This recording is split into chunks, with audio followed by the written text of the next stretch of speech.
right, welcome back to I Only Listen to 90s Music. We are back in the building. Happy New Year to everyone. All that good jazz. Hope y'all enjoyed our a 3-hour extravaganza.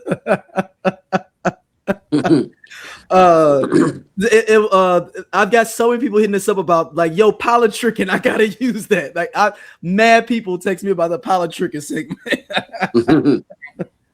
So, all right, I'm gonna let Scott talk real quick, but I do want to mention something about the episode. But I want Scott to talk about, you always ask us how we've been doing. Yeah, Scott, how you been doing? So I'm gonna let Scott answer that question first.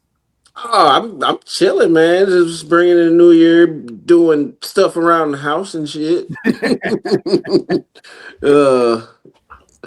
Yeah, that's about it. What you got going, Stacey?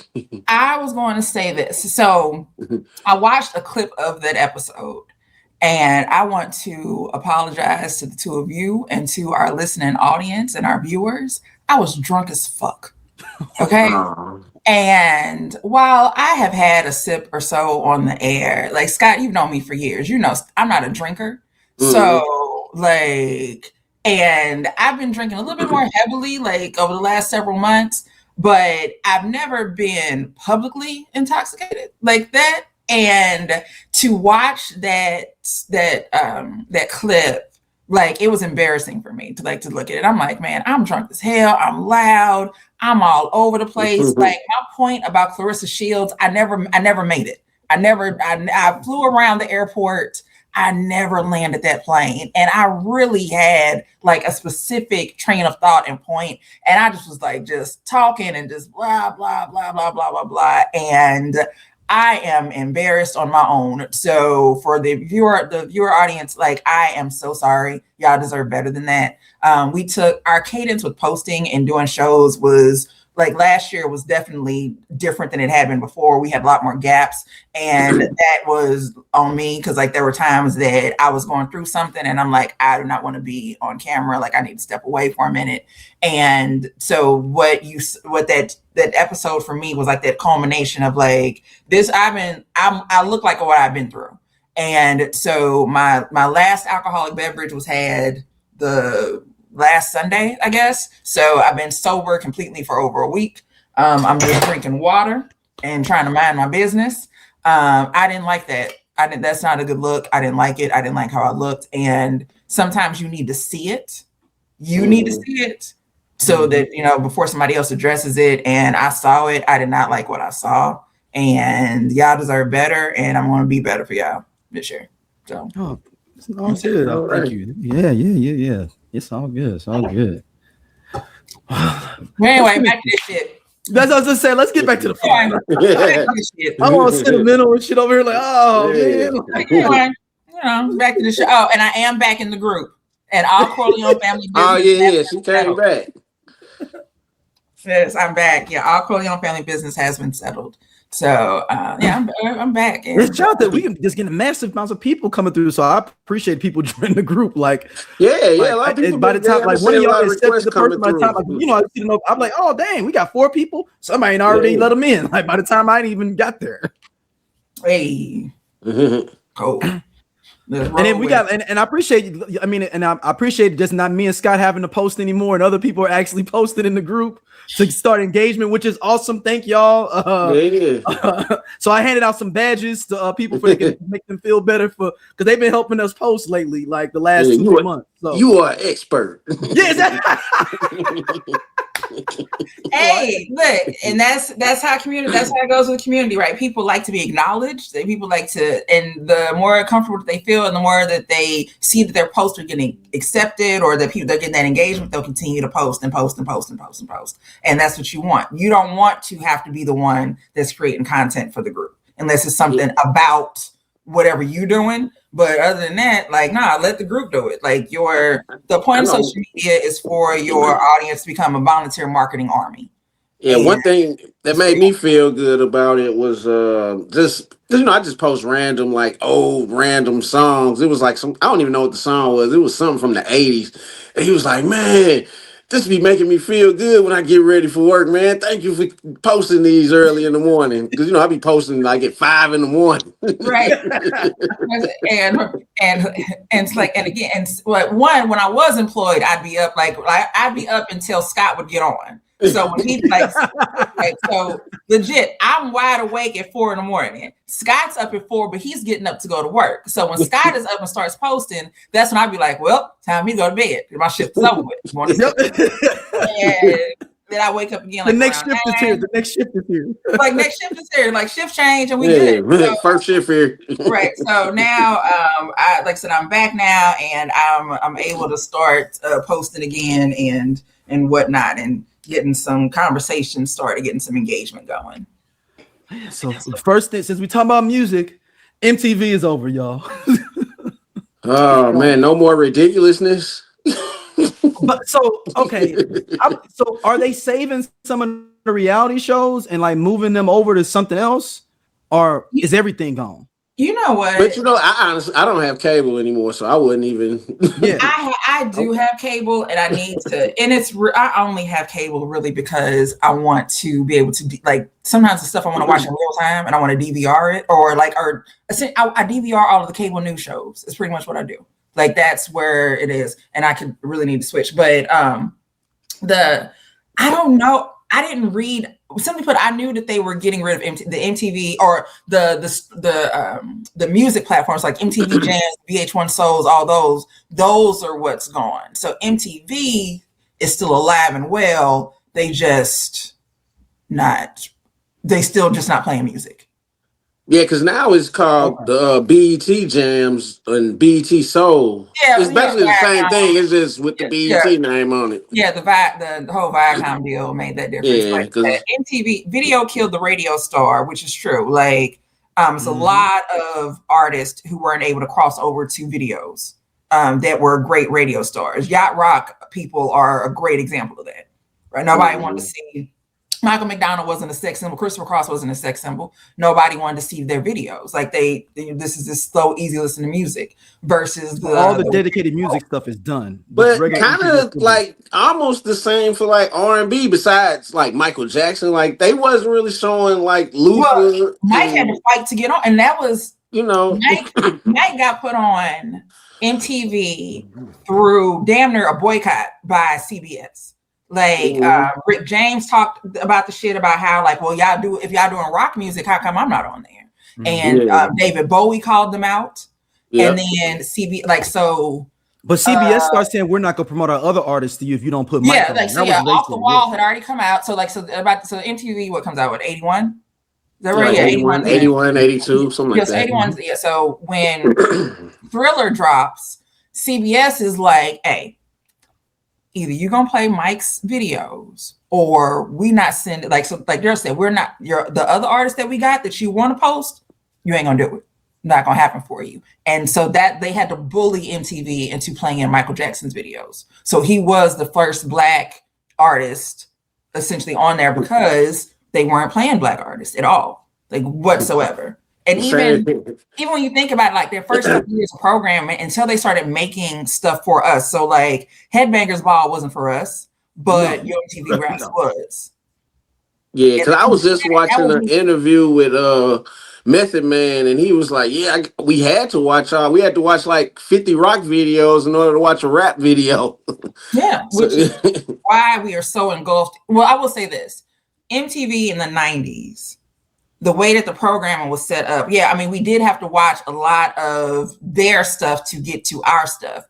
But I also feel like those top 40 stations, so like in St. Louis, Z1077, because of those, we all heard everything. So there was a section of time in the 90s where it wasn't white music anymore. Right? Like it was like, Nirvana, they were white, and we knew that, but it didn't feel like that was white music.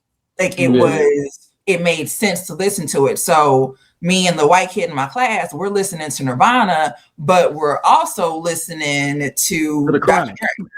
Like we do also listening to the Chronic. So when I think about all the white kids that I went to high school with, like I could play some of my playlist and they're gonna be just fine. they gonna have shit on their playlist that I ain't listened to in a long time. And it's just that cohesion that was there. And then the 2000s came, and then we really branched off again.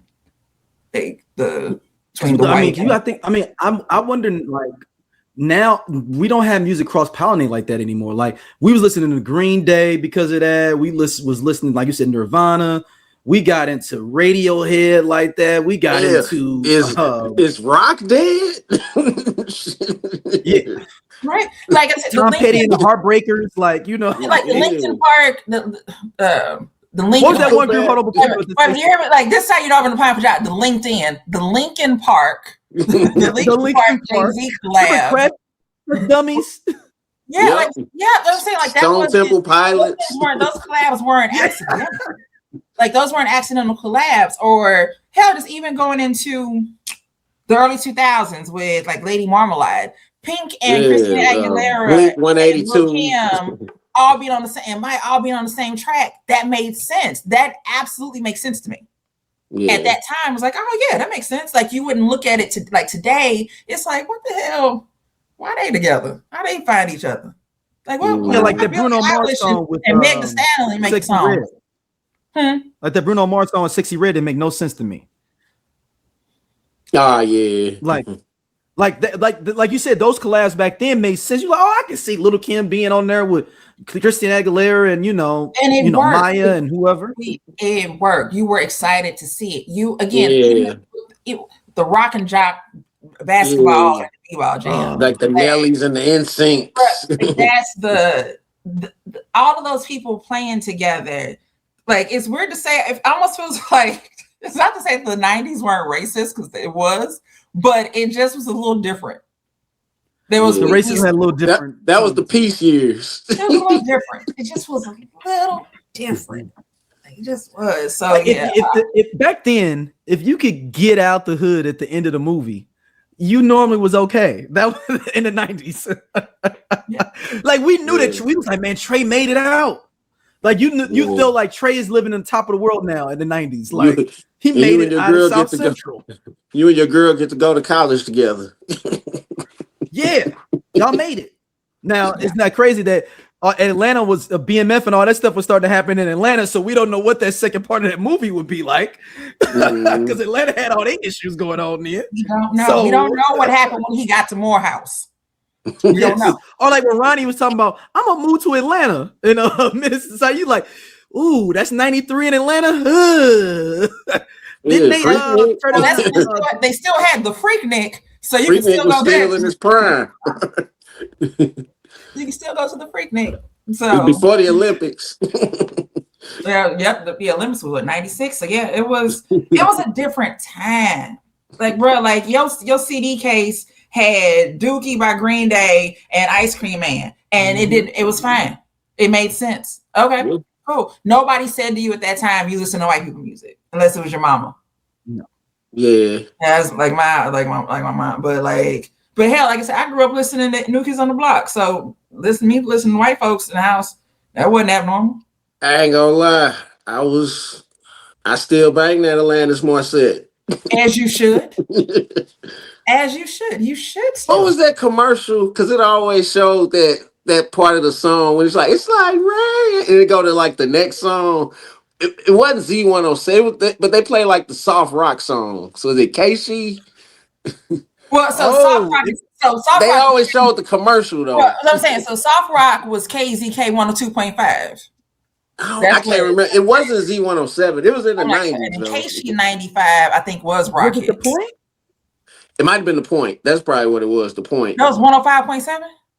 I don't remember. But I think it was The Point. Here's the thing. My memory is amazing and terrible at the same damn time. I don't remember the number. Okay. You remember all the numbers from back then. Like, so I can remember all of those numbers right now. Ask me right now where my keys are.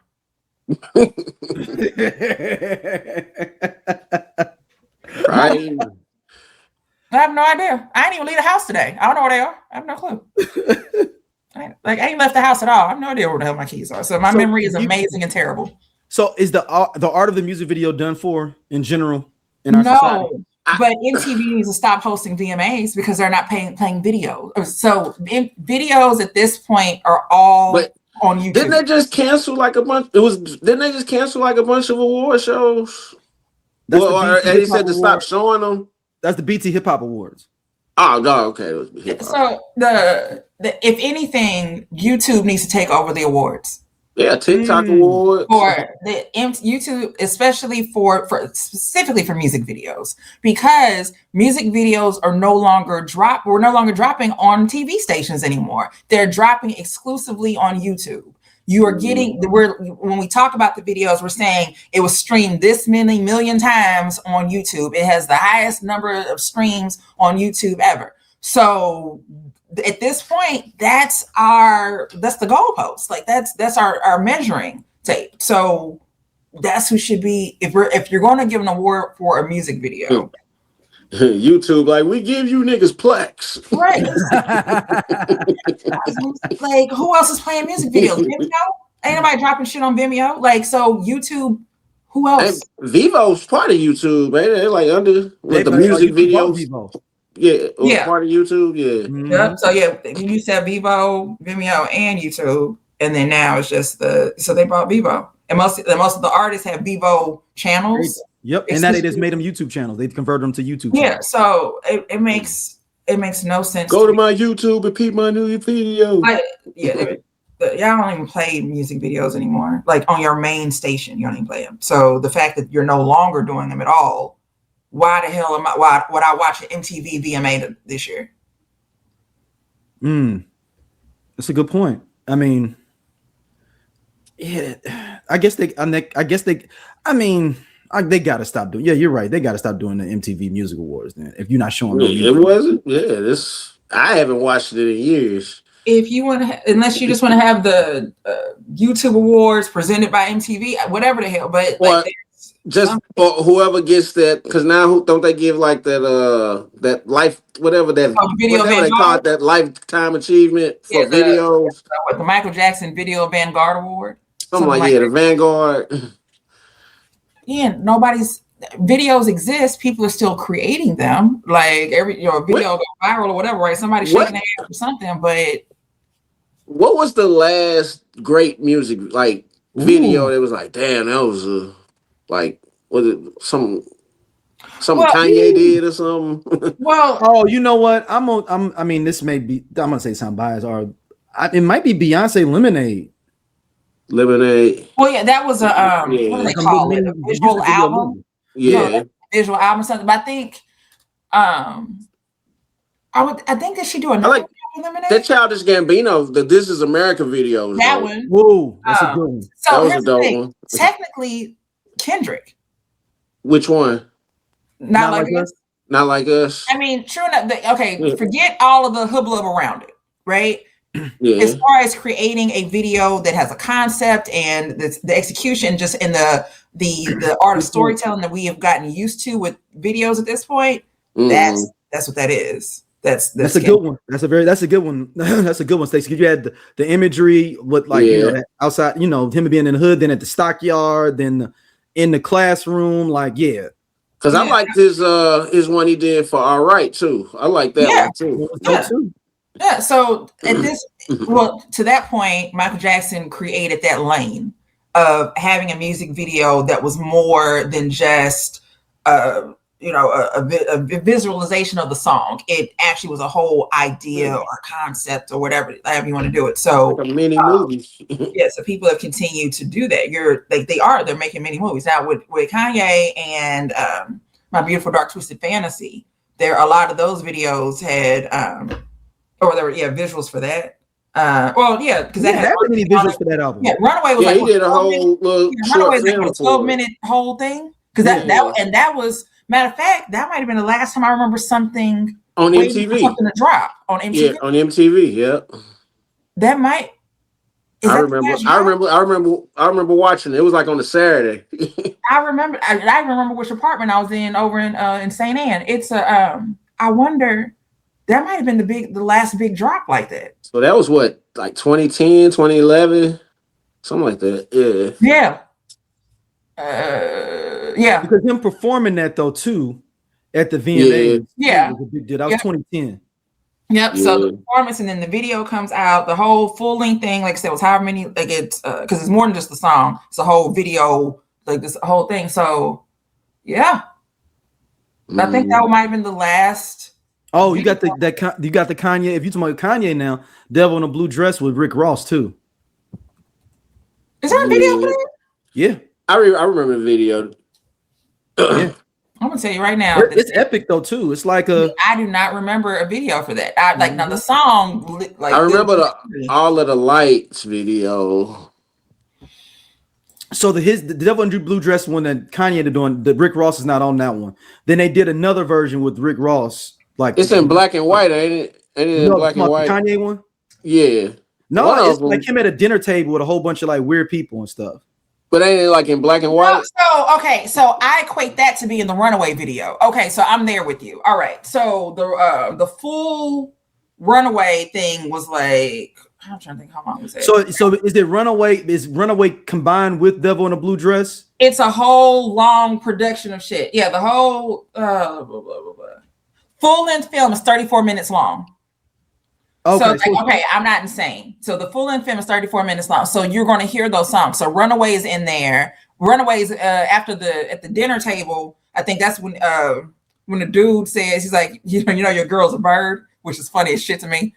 And I think he goes over to the piano then, because I haven't watched it probably since it dropped. Yeah, it's been like 15 years ago. And that has 41 million views on it, but that's when he starts playing on the piano. But it's all of those are in there. All the songs are in there.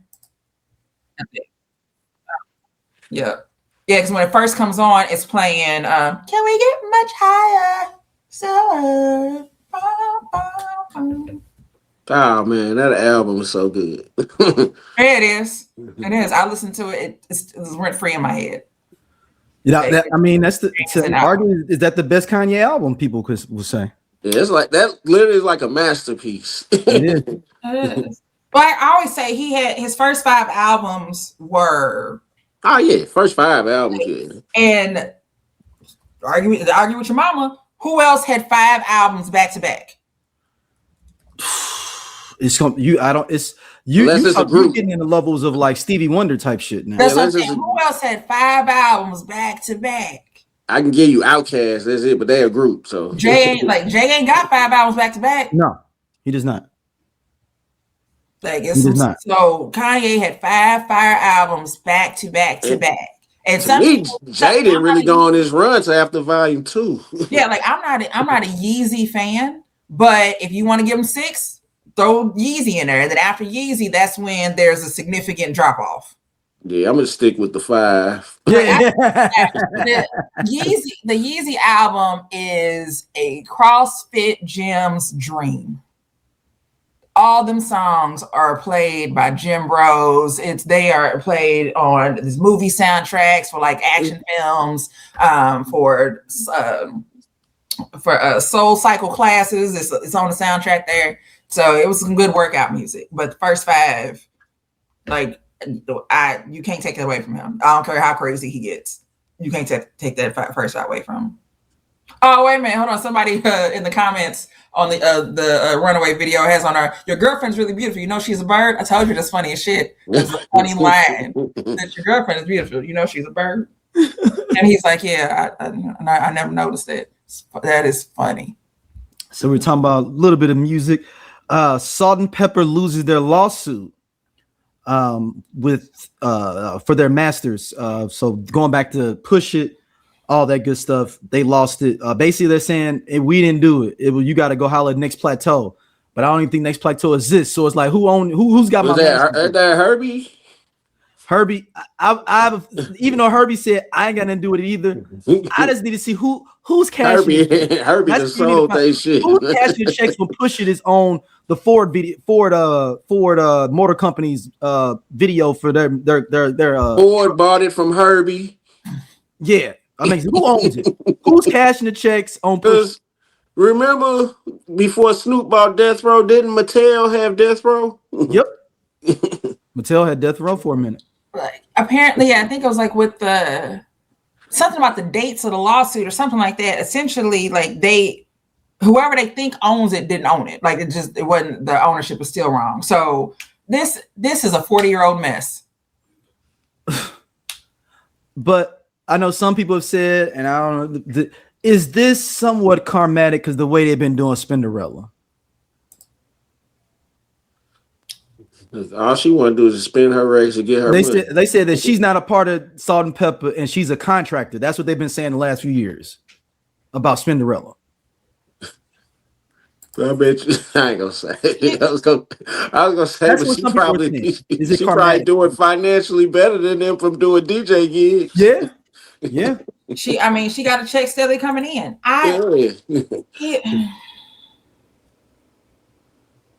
All right, so yes, according to the dismissal, the judge determined that Salt-N-Pepa had granted ownership of the recordings to their first label, Noise in the Attic Productions. The contracts governing the music were between Next Plateau and Noise in the Attic, which is owned by Herbie, not directly by the group.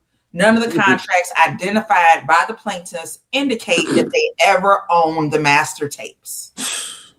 So the judge noted that under copyright law, artists can only terminate transfers they personally executed, not agreements made by third parties such as Noise in the Attic.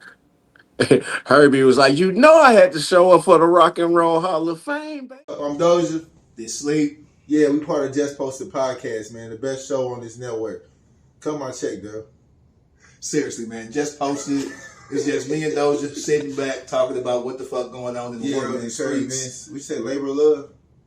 He said labor of love. I ain't say that shit. Shout out to everybody coming to watch though, man. We really appreciate y'all. Holla at y'all later. Hey man, this nigga just tall for no reason. I'm gone. And he do regular jobs. Don't forget that.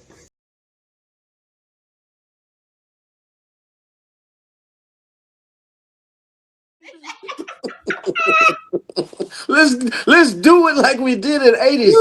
And when he found out that they won, that nigga was at home like, oh, we won. Oh, we done won. Oh, Lord. Oh, thank you. Get Kid and Play too. I worked so hard for this. I worked so hard. That man took their money a long time ago, and they still trying to get it. They probably live in London or something now. Like, and to that point, it makes me wonder, like, how well off is Herbie? Like, is Herbie doing really well? Because, like, how much money are y'all really missing? Like, I mean, Push It was a big like right now. But Push It probably like their biggest song. I mean, yeah, probably bigger than Shoot. You think Push It probably bigger than Shoot? Push It is definitely bigger than Shoot. Yeah. Push It is definitely bigger than Shoot. Push It, Shoot has its place. It was big, but not as big as Push It. Yeah, both of them are marketable though. And Push It and What a Man. Yeah, Push It definitely just has a better lifespan of all the things that you can use it for. Yeah. Of all the different ways that you can use it in commercials and songs, et cetera, et cetera.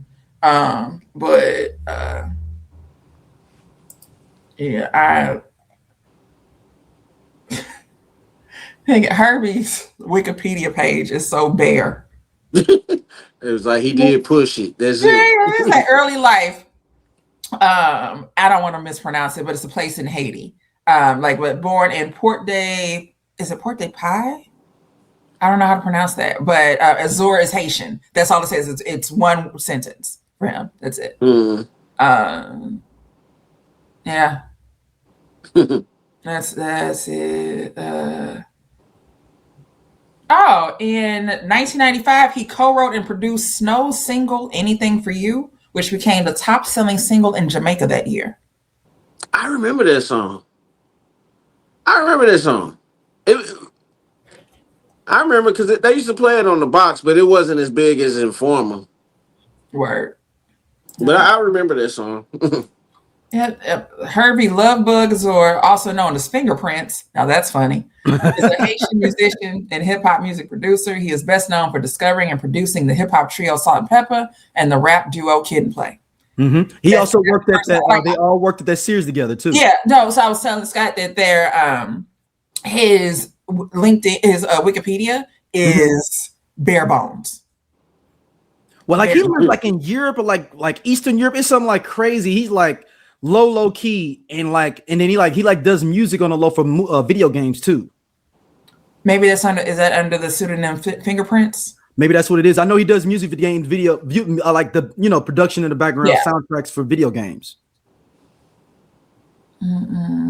This is, girl, y'all not gonna get that money, and I feel bad about it. I don't.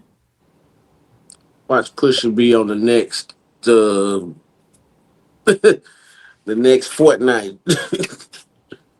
Said the next fortnight. And then you're gonna be like, how is the Salt-N-Pepa stuff in every video game? Because he owned the rights still. He ain't telling nobody. Herbie Lovebug don't owe it. But what would you say his other name? Fingerprints owns it. Fingerprints owns it. A Haitian dude nicknamed Fingerprints. Yes.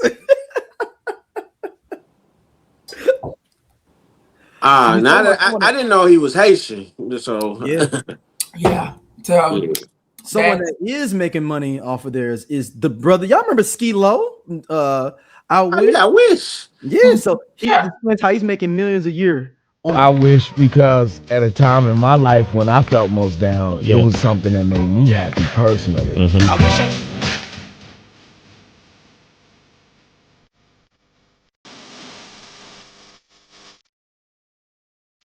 Many people would have critiqued you and said you were a one-hit wonder. I'm sure you've heard that before. Regarding the one-hit wonder thing, you know what's funny is my first album, which I produced myself in my bedroom. Yeah. No label was with me. I did that, just me and God. We got Best Rap Album nomination for 1995. Grammy the nomination. Whole album Grammy is Grammy nominated. That's 10 hits.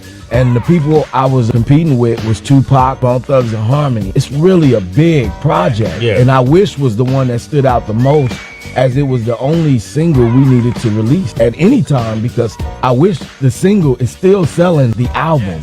Album sales are up at 324% since our Super Bowl commercial. Damn, in the Super Bowl commercial, how did that happen? All rappers, they need to know to keep your publishing, keep your writing, own your material, because this is how you get the work. This is how you retire. I licensed the song to Toyota, who wanted to use it for their RAV4 commercial.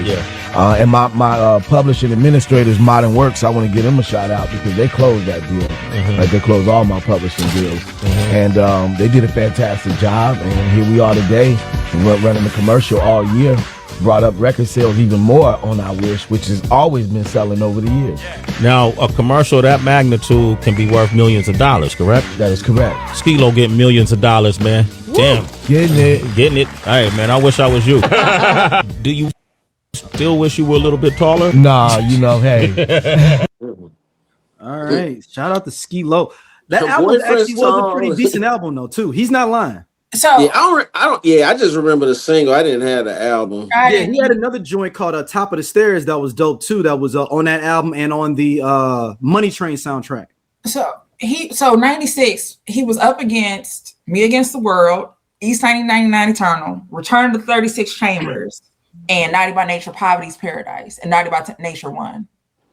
That was with so what was that? What was the albums again? It was Me Against the World, Tupac. East 1999 Eternal, boom. Okay. Old Dirty Bastard, Return to the 36 Chambers, the dirty version. Him, and then Naughty by Nature, Poverty's Paradise. And Naughty by Nature won that year. That was one of the controversial years to me. Yeah. Because I don't think that Poverty's Paradise should have won that year. Not over those other albums if we look back. Yeah, I mean, so Feel Me Flow is on there, and that's my jam. And Clap Your Hands is on there. And isn't the song where they remixed it for St. Louis on there, that Craziest? That's on there too, right? Remember they remixed it for different cities. They'd be like, "What's then niggas is the craziest." Niggas is the craziest. And that was I was listening to an interview with Tretch. They actually did that for a whole bunch of different cities, like re-recorded it so that they could play it on the radio in each city. So like that was somebody just gave him a list of all the different neighborhoods in St. Louis, and then he redid it for St. Louis, did it for Chicago, etc. I mean, P did the same thing. Like he would name the cities in the songs. He would name He's naming the actual neighborhoods in the city for it to go on the radio in that city, in that market. So I don't know. I just remember they had one. It was like had all the different neighborhoods in St. Louis. I was like, dang, Tretch, is that Tretch? I was like, dang, he know about. I didn't even know that they did that for a whole bunch of cities. And he just went and recorded a whole bunch of cities at one time. That's impressive that he got nominated for that. Like, what else came out? It's a good album, though. I remember it being a decent album. So again, just thinking about like looking at 96, and again, as I'm thinking about all the albums that came out that year, just because I got already listed out like other stuff that came out that year. Reasonable Doubt came out that year. Now again, of course, dates, the time of the year that it came out makes a difference. Or if it was 96 ones. But I think Skee-Lo's was released in 94, or 95. It would have been like that's literally where my mind just went. I'm like, well, if it was 96, it would have been stuff from the year before. Yeah, because I remember the song was all throughout the summer of 94. That's all you heard was that and Regulate. Yeah, and actually that the best rap album, that was the first year that was out there at the Grammy Awards. That was the first year that category had been added. Oh, really? Mm-hmm. Yeah. So in 1995, the Academy announced the addition of the award category Best Rap Album. The first award was presented to the group Naughty by Nature, the 38 Grammy Awards. So before that, it was just Best Rap Act then or something? That's a very good question. It fuck around probably wasn't even separated from that. So yeah, probably was just Best Rap Act, and I think that because DJ Jazz Jeff and the Fresh Prince won the first one. Mm-hmm. That makes sense. I think it's just for best. This is just Best Hip Hop Act, whatever you did this year. Like, because like you niggas ain't artists. Yeah, just not even your album. You rapidy rap, right? Okay, here, come get this trophy. Yeah. So according to the category description, the award is presented for albums containing at least 51% playing time of tracks with newly recorded rap performances. Award recipients often include the producers, engineers, and/or mixers associated with the nominated work, in the addition to the recording artist. So yeah, but yeah, that's point was that single led the charge. I mean, because that song, it still holds true. It still holds today. Like you mentioned the Super Bowl commercial. I'm like, I know that I've seen it in a commercial recently. And I think some of the TikTok kids have found it. So once the TikTok finds you, you good. Yeah, and then crazy thing, like before it was on TikTok, I was playing it for my son in the car like a couple years ago. And then when they got the TikTok, he was like, Dad, ain't this that song that I wish? Yep. Yes, it is, son. It is. Yep. He knows his 90s hip hop. As he should. I would expect nothing less. But it's kind of dope though to see Skee-Lo still like being able to like that's a big hit. Like, and for him to have I didn't know he produced the whole album either. Yeah, like, I didn't know that. You know, say what you want about him being a one-hit wonder. If he making more bread than everybody else off of what he did. What did he say? Her boyfriend's tall and he plays balls. Well, I'm going to compete with that. Yeah, so like shout out to Skee-Lo because I believe he's from LA too. You get your money. Yeah, because Skee-Lo is from Chicago, but raised in LA. I mean, born in Chicago, raised in LA. Okay. Yeah, so no, yes, shout out to Skee-Lo, man. Man, next up, rest in peace to the great TK Carter. Man, this is if the first place you might have remembered him is on his head on the Funky Foursome on Good Times. JJ's homeboys, and he's like, we miss him, they'll find some. We the foursome, and then they just did that cheer. I'm not thinking Good Times aficionado, but y'all Good Times people know what I'm talking about with him. But TK Carter's also on one of his bigger things was also being on the original Saved by the Bell. For y'all to remember, he was the original like vice principal of the Indiana school, though, not before they switched it. He was Mrs. Bliss's class. Mrs. Bliss's class. It wasn't even Saved by the Bell. What I remember him from is actually Punky Brewster. That's right. Yeah, he was on Punky Brewster. Your girl was Punky Brewster back in kindergarten. Please understand that was the Halloween. That was her dad. That was her dad, right? Who Sherry's dad? Yeah, the light skinned girl. I'm trying to remember. Like I don't remember who. Or did he work with the? He worked at the adoption home that Punky came from. There you go. That's right, because we was adopting all the kids in the 80s. Yep. Like Punky, like you wasn't nothing if you wasn't kicking it with Punky. Like that's I don't think I thought you was finna say you wasn't shit if you wasn't an orphan in the 80s. That too. That's also you also wasn't shit if you wasn't an orphan in the 80s. That was the that being a black orphan in the 80s, bruh. You was getting picked up. I refuse to believe that there were any black children in adoption homes in the 80s the way that it was promoted on television from Different Strokes to Webster to Punky Brewster. You had to adopt a little black kid. Hell, Big Brother Jake, wasn't that like a foster home and he had black kids in there too? Yeah, it was a whole bunch of different types of kids. That's what I'm saying. This was your time to shine. Hell, even Fresh Prince. Hell, even Fresh Prince, they took the nephew. No. Don't forget Rags to Riches with Tisha Campbell. Thank you. Rags to Riches.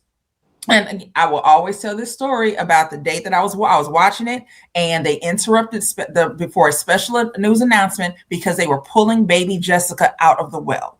And to this day, I cannot tell you, like, as far as I'm concerned, the show ended right after that. Like, it never came back on. It never come back. But I think I did look it up, and I want to say like there were a couple more episodes after that, but I promise I never saw them. Like, you might find them on YouTube. They would be sporadic. If your show was finna get canceled, they just throw it on at any time because they already got them recorded. You're looking at the TV guy and be like, I swear, Rags, we're supposed to be coming on, and it'd be something random on. Right, and then they just dump it somewhere random, like on a Saturday, and you like, why is this on Saturdays now? Saturday at 3 a.m. Yeah, like Rags to Riches was my introduction to Tisha Campbell. So and eventually also I saw Little Shop of Horrors, but like no, Rags to Riches was my intro to Tisha Campbell. Also, TK Carter played Darnell Gaines on A Different World. He was Mr. Gaines' son. It was Darnell. He was Darnell, and didn't have NAM job.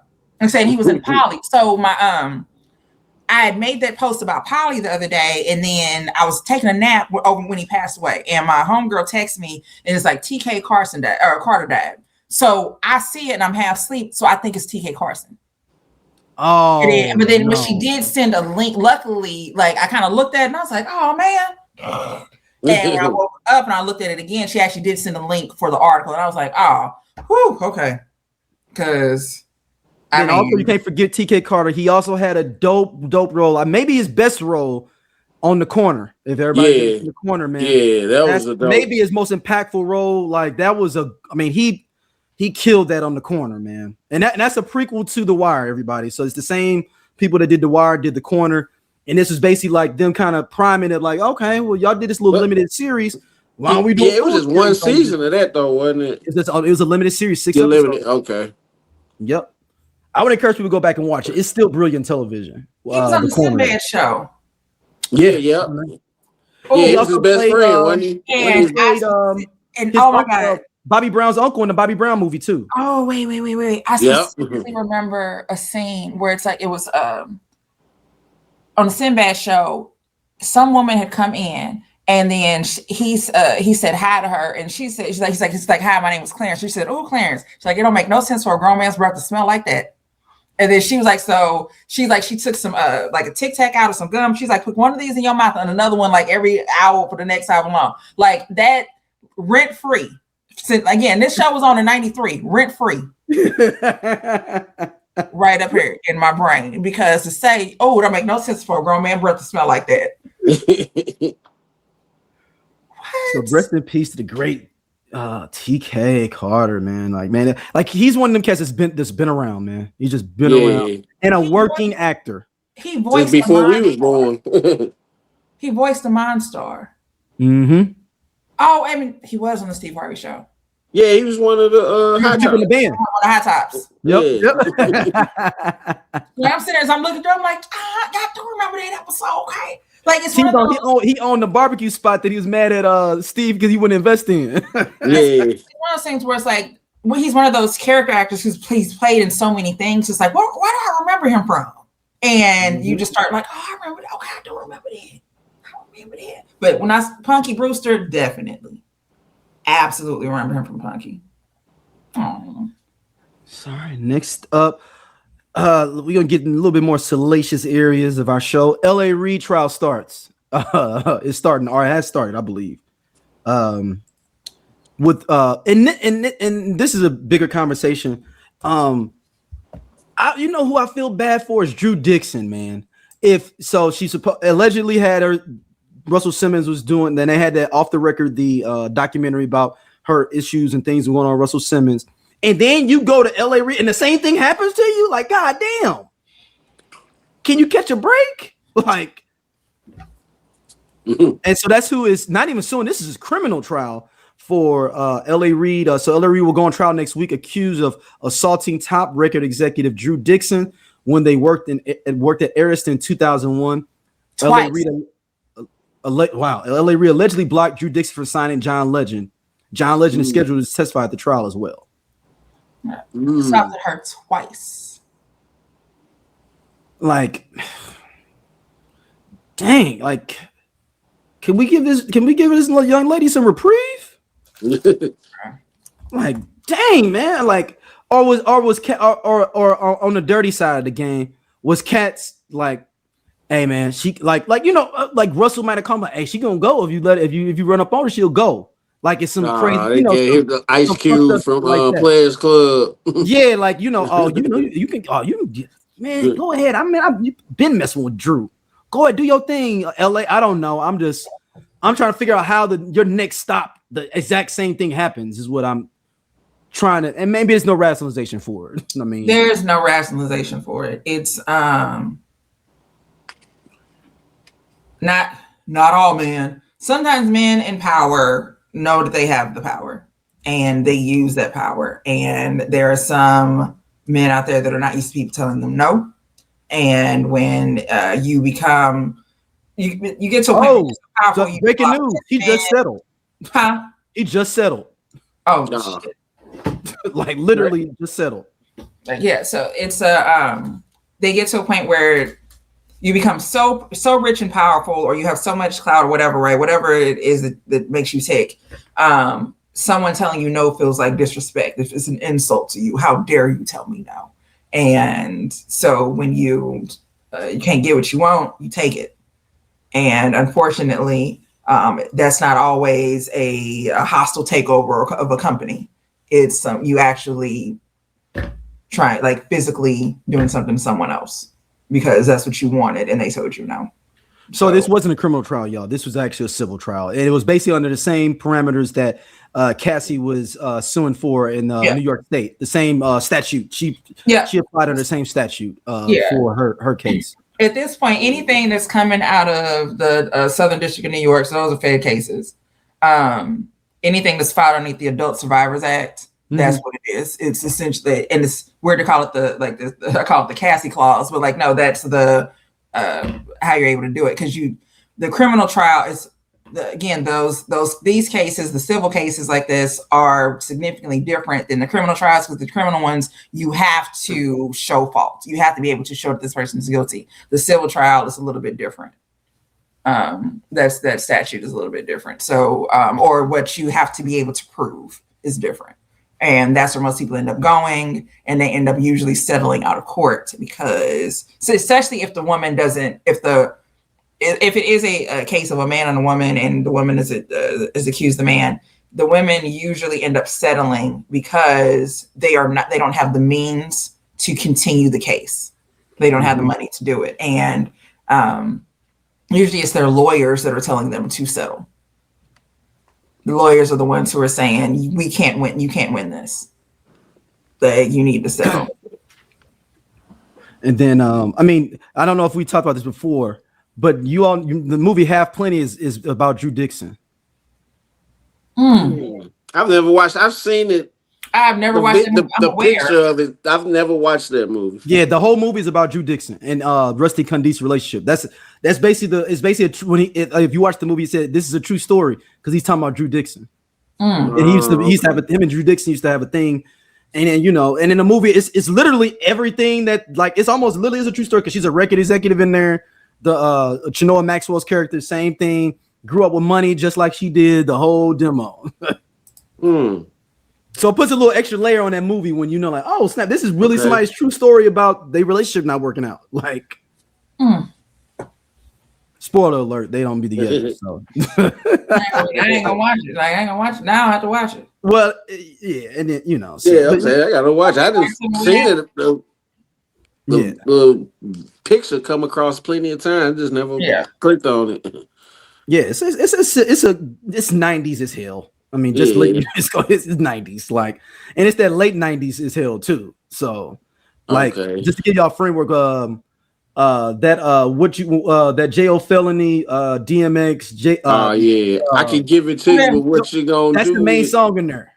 Oh yeah, so this about 98, 99. Yeah, it's on that sound, and then it's got a lot of big songs on there, man. Low key, like that soundtrack actually is pretty doggone good.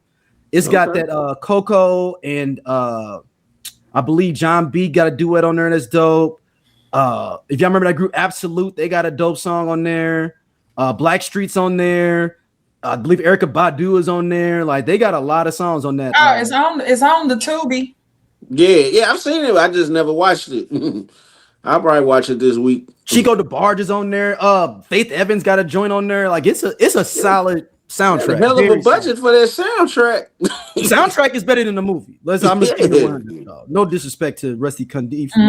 Well, so here you go. Producers of the movie include Kenneth Babyface Edmonds and Tracy Edmonds. Yep, they're in the movie too. Yep. That and then it even says on her they had cameo appearances in the movie. Lauryn Hill has a cameo. Yep. Nia Long, Chili, Shamar Moore. Late 90s. It is very late 90s. And it's even looking at the cover of it, like, or the poster. This is peak 1997. Yeah, 97, 98. Yeah, it's peak late 90s, ain't it? Peak 1997. Budget was $65,000. Is that what it was for real? Yeah, budget was $65,000. They made 2.2 in the box office. Woo! Y'all remember back when, like, the black movies came out on Wednesdays? Christopher Scott Sherrill is the director's name. Now I remember who. So he ended up doing that movie G. Right after that was like the flip on a Black Great Gatsby movie they redid with the what was his name? The one that played Jill Scott's ex-husband in Why Did I Get Married? Oh, the bald head dude. Yeah. So he's basically playing like a Great Gatsby, but he's like a record executive instead of like a bootlegger, like in the book. The critics told us up. About G. Yeah, so no, the movie. So 38% of 21 critics reviews are positive on Rotten Tomatoes for Have Plenty. My good friend Roger Ebert, rest in peace. He said the film is basically an amateur movie with some of the good things and many of the bad that go along with first time efforts. But it did win Best of Festival at the 1997 Acapulco Black Film Festival. So there's that. Not the Acapulco Film Festival. That was a big, no. Y'all sleeping. Acapulco Black Film Festival was like the big deal back in the day. And that's what I'm saying. Like, so it was. So are there any black film festivals still going? You got AFI. Where is that? Miami. It's in Miami. In Miami. Yep. But no, the Acapulco joint. Now you laugh. That was actually a big deal. Nah, I just ain't heard the word Acapulco since like the 90s. I ain't even heard the word. The first Acapulco Black Film Festival was held in June 1997. So while I commend y'all for winning, you got the inaugural thing. When did the film festival end? When did it end? It just ended, I think, recently. Oh, just ended.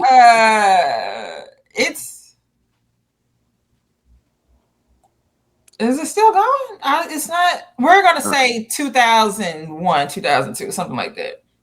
Yeah. So it had like a 5-year run. Oh no. Okay, the Acapulco thing got bought out by the American Black what I was talking about, the AFFs. So they basically merged together.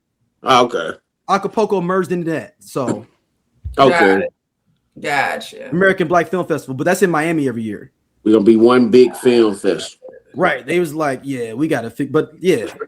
Oh, we supposed to be. So Warrington Hudlin was one of the founders. I'm seeing. Reggie Hudlin's brother. Yeah. that is. So don't go ahead on the Acapulco Festival, Stacy. All I said is that somebody got to win the first one. All I said was that the critics didn't like it, but they did win Best of Festival at the 1997 Acapulco Film Festival. Where is Acapulco, in California? Or is that Florida? I think it's in like part of Mexico. That's Mexico. I don't know where Acapulco is. I'm not even. I just ain't heard it. I ain't heard it since the 90s. I'm not even going to like pretend that I know where it is. So it's down. It's in the southwestern part of Mexico. Mexico. Okay. Damn. I don't.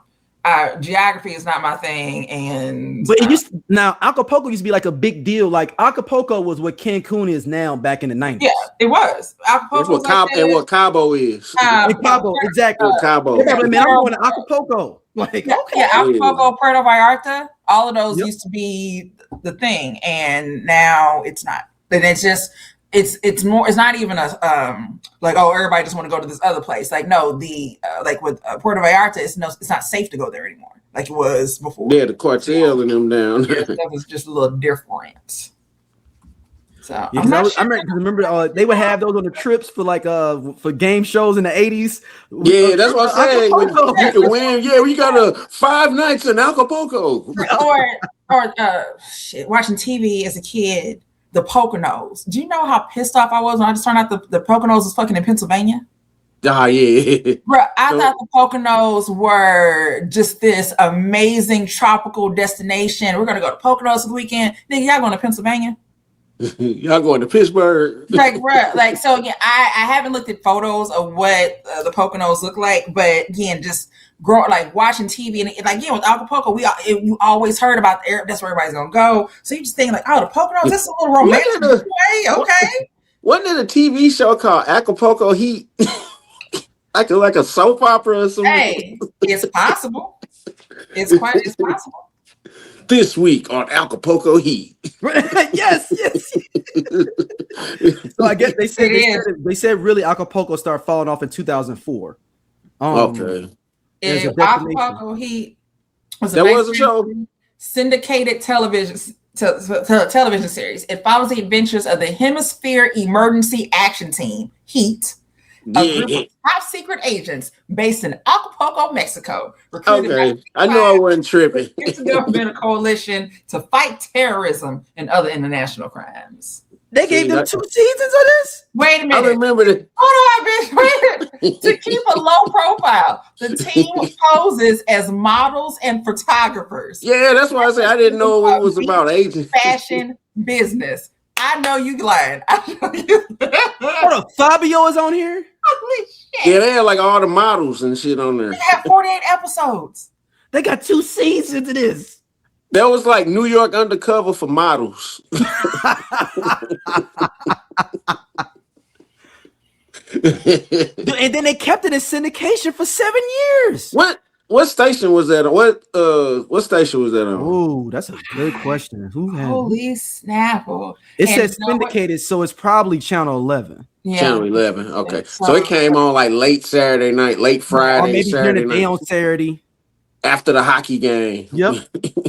And they did the production in Puerto Vallarta. So that is full. Yeah, I remember something. I didn't watch it, but I just remember seeing a commercial for it all the time. You'd have never got that out of me. I'd have never remembered that existed. That is, I have never heard of this a day in my life, and now I'm very interested. You gonna go binge it? I just need to see an episode. That's all I need. And so the entire DVD was on a DVD set was available, but as of 2010, the releases have been discontinued or out of print.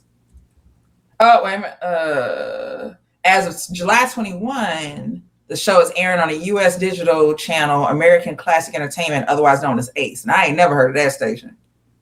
No, I never heard of it. That's one of them stations when you be flipping through like the DirecTV guide and you've already made it past the regular stations and then the HD stations. Yeah. And you're still going and you get down to the music ones. You're like, oh, but I ain't never heard of this one. Yeah, so you know what? They said it was selling to individual stations. So this would have been that makes sense. Channel 11, in our Chicago people, WGN. Yeah, so yeah, it just sold to affiliates then. Yeah. KPLR.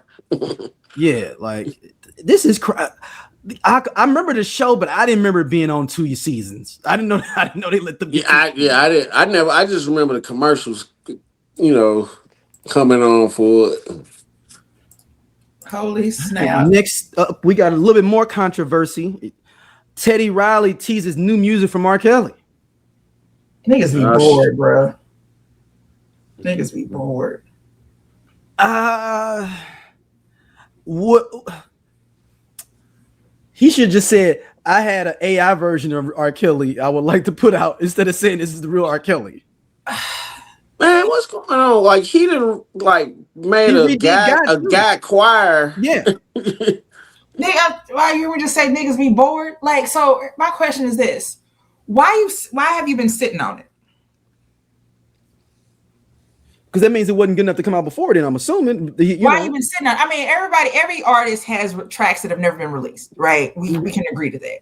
Why are you sitting on this? Because how long he been in jail at this point? Ooh, 2018, I believe, 2019.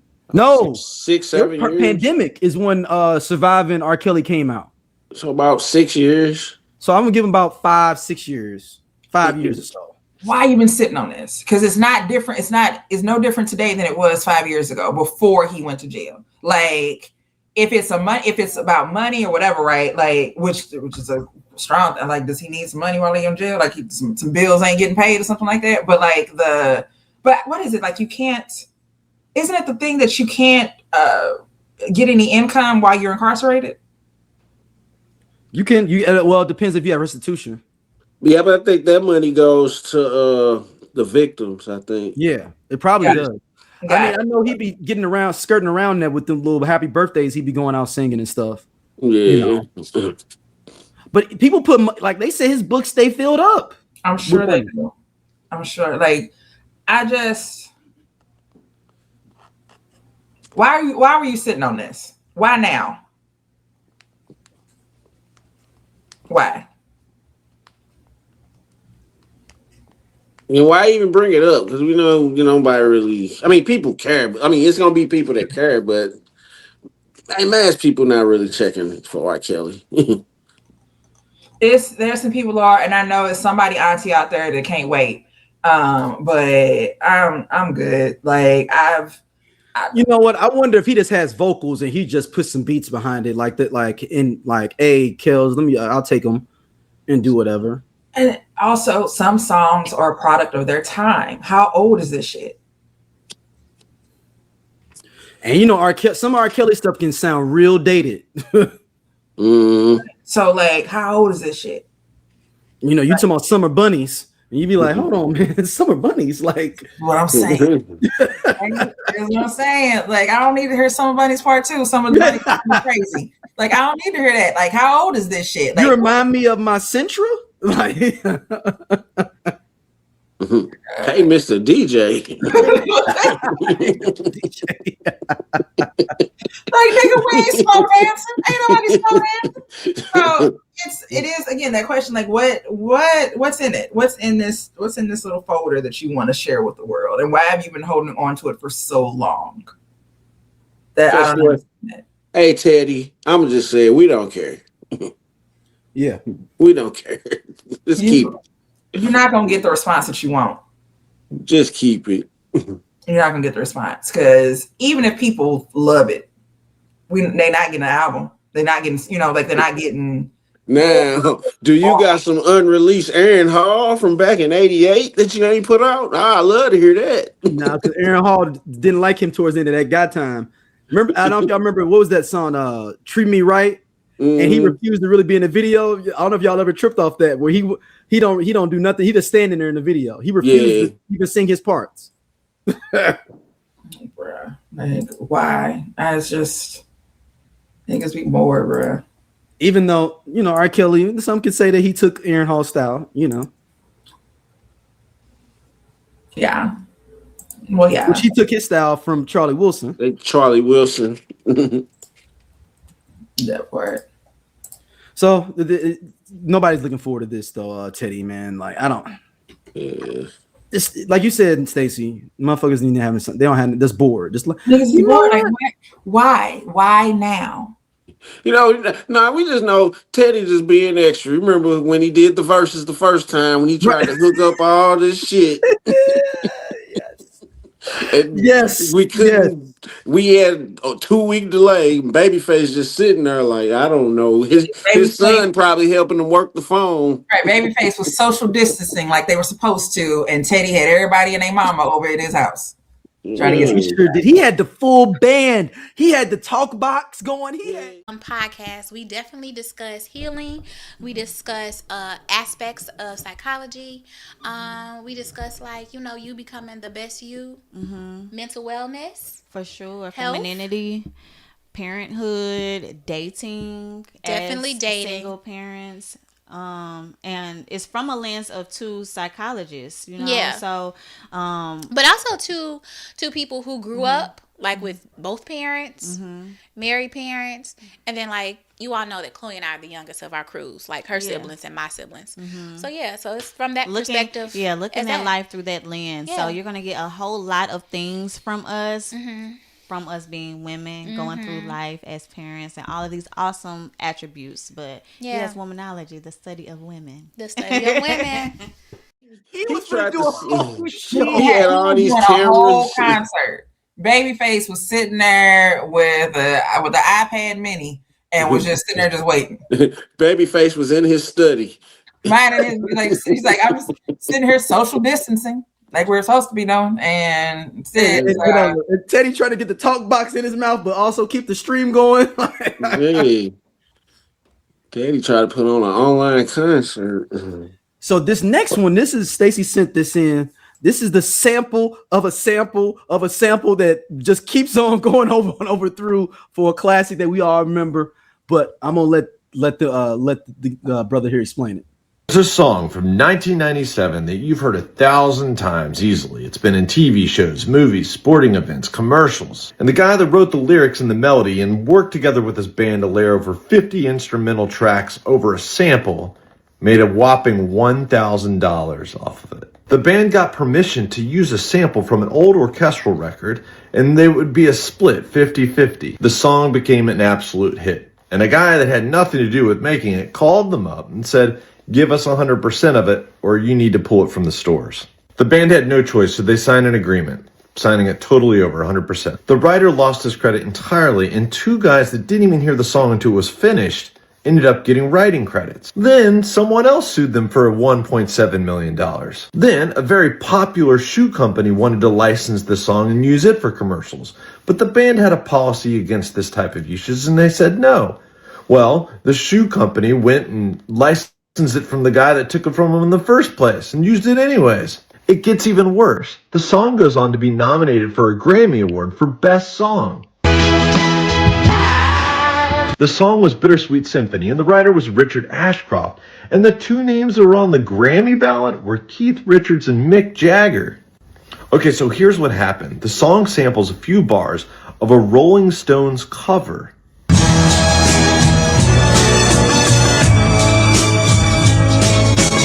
The cover was recorded in 1965 by a group called the Andrew Oldham Orchestra.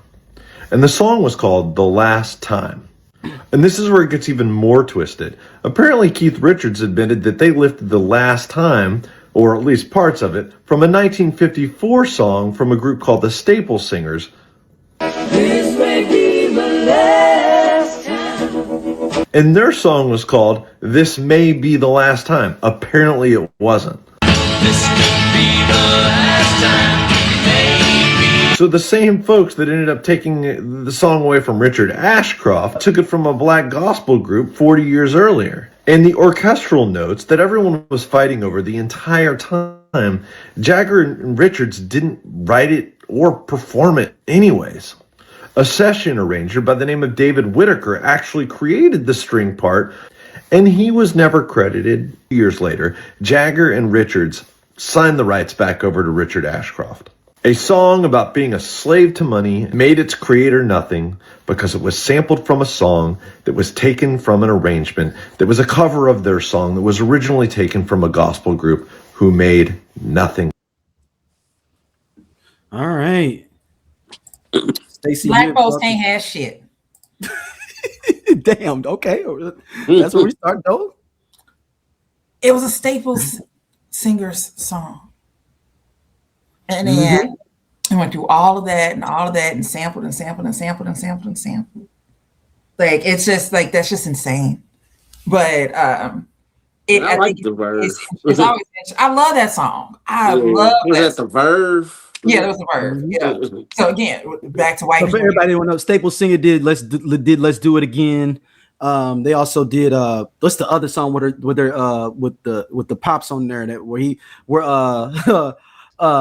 I'm gonna find it in a second. But Cedric Entertainer's got that joke you talking about when he's like you know their daddy gonna come in with that boom boom boom. Yeah, I know a place. Yeah, that's it. Yeah. He's like hey, that was sad when he was on a Comic View. He was like, and he is sitting in the back. Boom, boom, boom, boom, boom, boom, boom. Like I absolutely remember that. I remember that bit. I specifically remember that bit was said. Absolutely remember that. Yeah, because he had it playing in the background as he was sitting there strumming. Yep. Yep. So that's the group, y'all, to give y'all a framework of who this actually got stole from. Yeah. So yeah, it's we're gonna be doing a lot more little name. That's Pop Staples. A lot more little trips down music history's name. Like there are so many stories that are like that, and we talk about them all the time. But like we talk about them amongst each other versus what I really want to do is like create like content like that. Being like, okay, did you know this is another? Well, here's a story. Like the whole Bobby Womack situation. You could totally make a thing for that. You can make a movie on it. Yeah. I mean, like people don't be knowing. No, like a Bobby Womack movie, as much as he's a scumbag, the movie would be amazing to see. A Bobby Womack movie? That's a biopic that needs to happen. I would look, as much drama he got around him. I mean, the man was telling on himself in his music, y'all. Like literally telling on himself. Don't trust me around your woman? Like, and he did it. He did. You don't trust him around your woman. It was what was the one group or what TV show was it where the person was dating? Was it Vanity or somebody in a TV show? And she was like, all my songs talk about everything I do. And he was like, but I ain't no entertainers in real life. He was like, my such and such says, throw a man away. It was like, I forgot what TV show it was. Oh man, it's gonna hit me. Like I feel like it's Fresh Prince, maybe, but I'm not sure. But it's gonna hit me later, like way after we stop recording. And I'm gonna be like, dang, that was it. Somebody have it in the comments somewhere. Was that the one where Stacey Dash was the chick? That's it. Stacey Dash. What show was rings? She was giving away them rings. Yes. What show was that? That was Fresh Prince. It was Fresh Prince. Yes. Yeah. She was like, she's a man eater. She's like, all my songs talk about everything I do. Yeah. That's it. It was Stacey Dash. Stacey Dash. Yep. With Will Smith. Yes. Okay. I knew I wasn't going crazy. I knew I didn't make that up, and it was a Mandela effect, not no Mandela effect. Hey, like I love it. That's how I felt about the Acapulco Heat.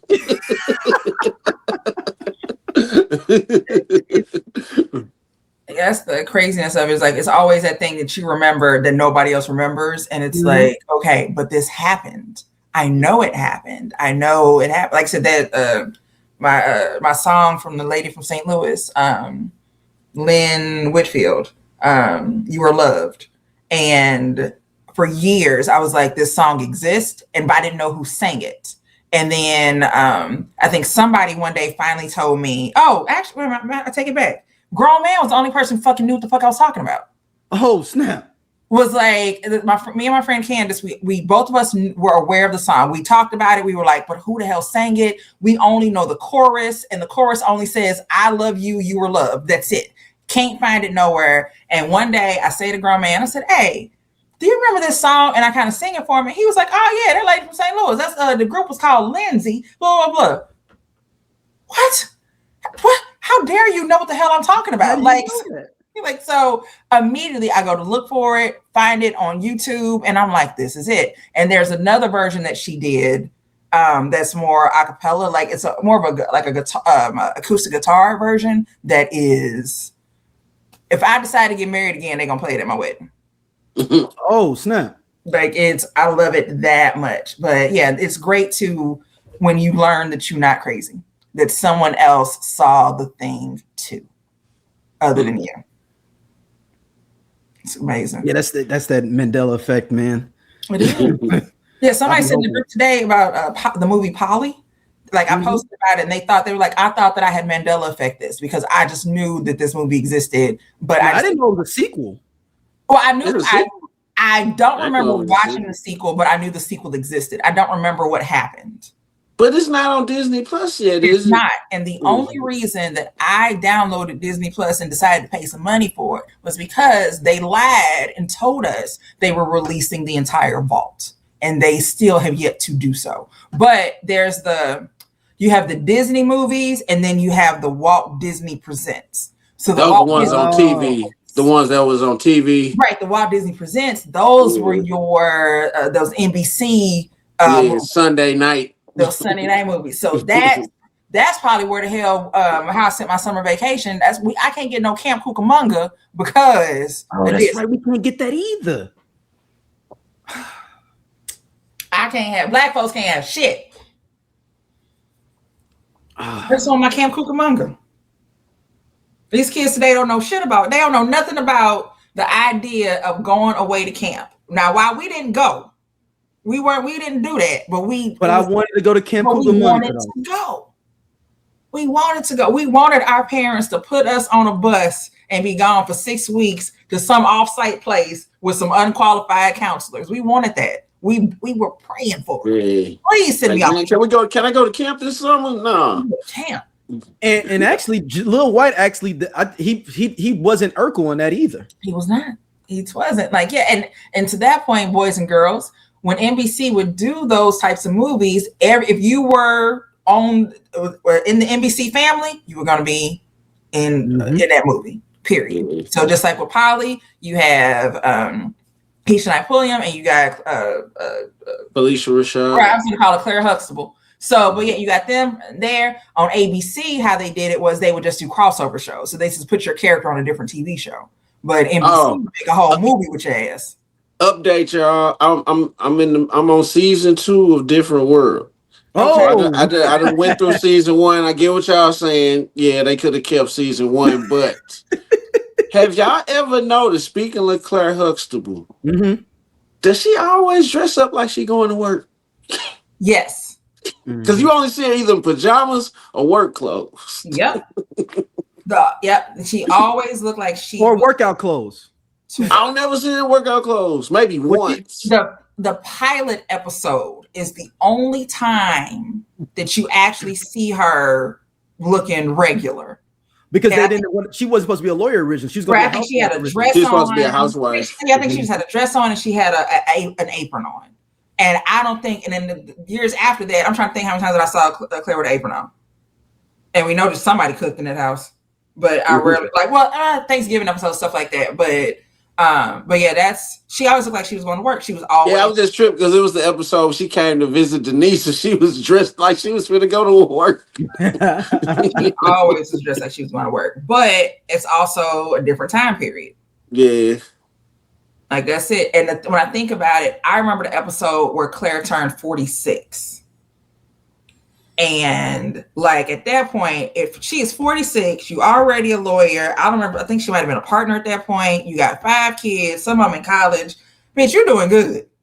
Yeah, and to a certain extent, it gave us unrealistic expectations of like how our lives should be. Which is why all of your friends that are 40 hit this existential crisis on when they're about to turn 40 of thinking about all the stuff that they have not accomplished. Right? Like, oh, when my mama was this age, she had this and that, another blah blah blah. It's different. It ain't the same no more.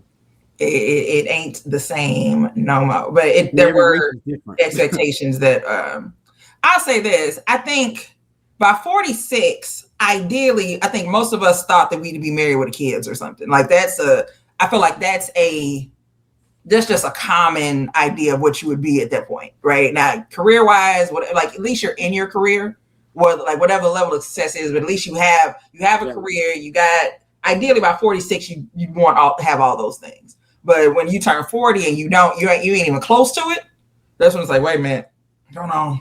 All right, well, we got to read when you at work and your emergency contact is still your mother. Listen, please know that 2 years ago I was so happy to change my emergency contact to someone other than my mother.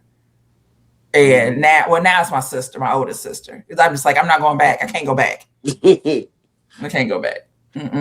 Like, nope. I want a regular person to be my emergency contact, not a family member. All right, we got a double feature here before we go to our revisited this week. We have a little bit of Tupac. This first topic within the Tupac is Angie Martinez she has one of Tupac's last interviews, and she feels some type of way about releasing it or not. Here she is discussing it.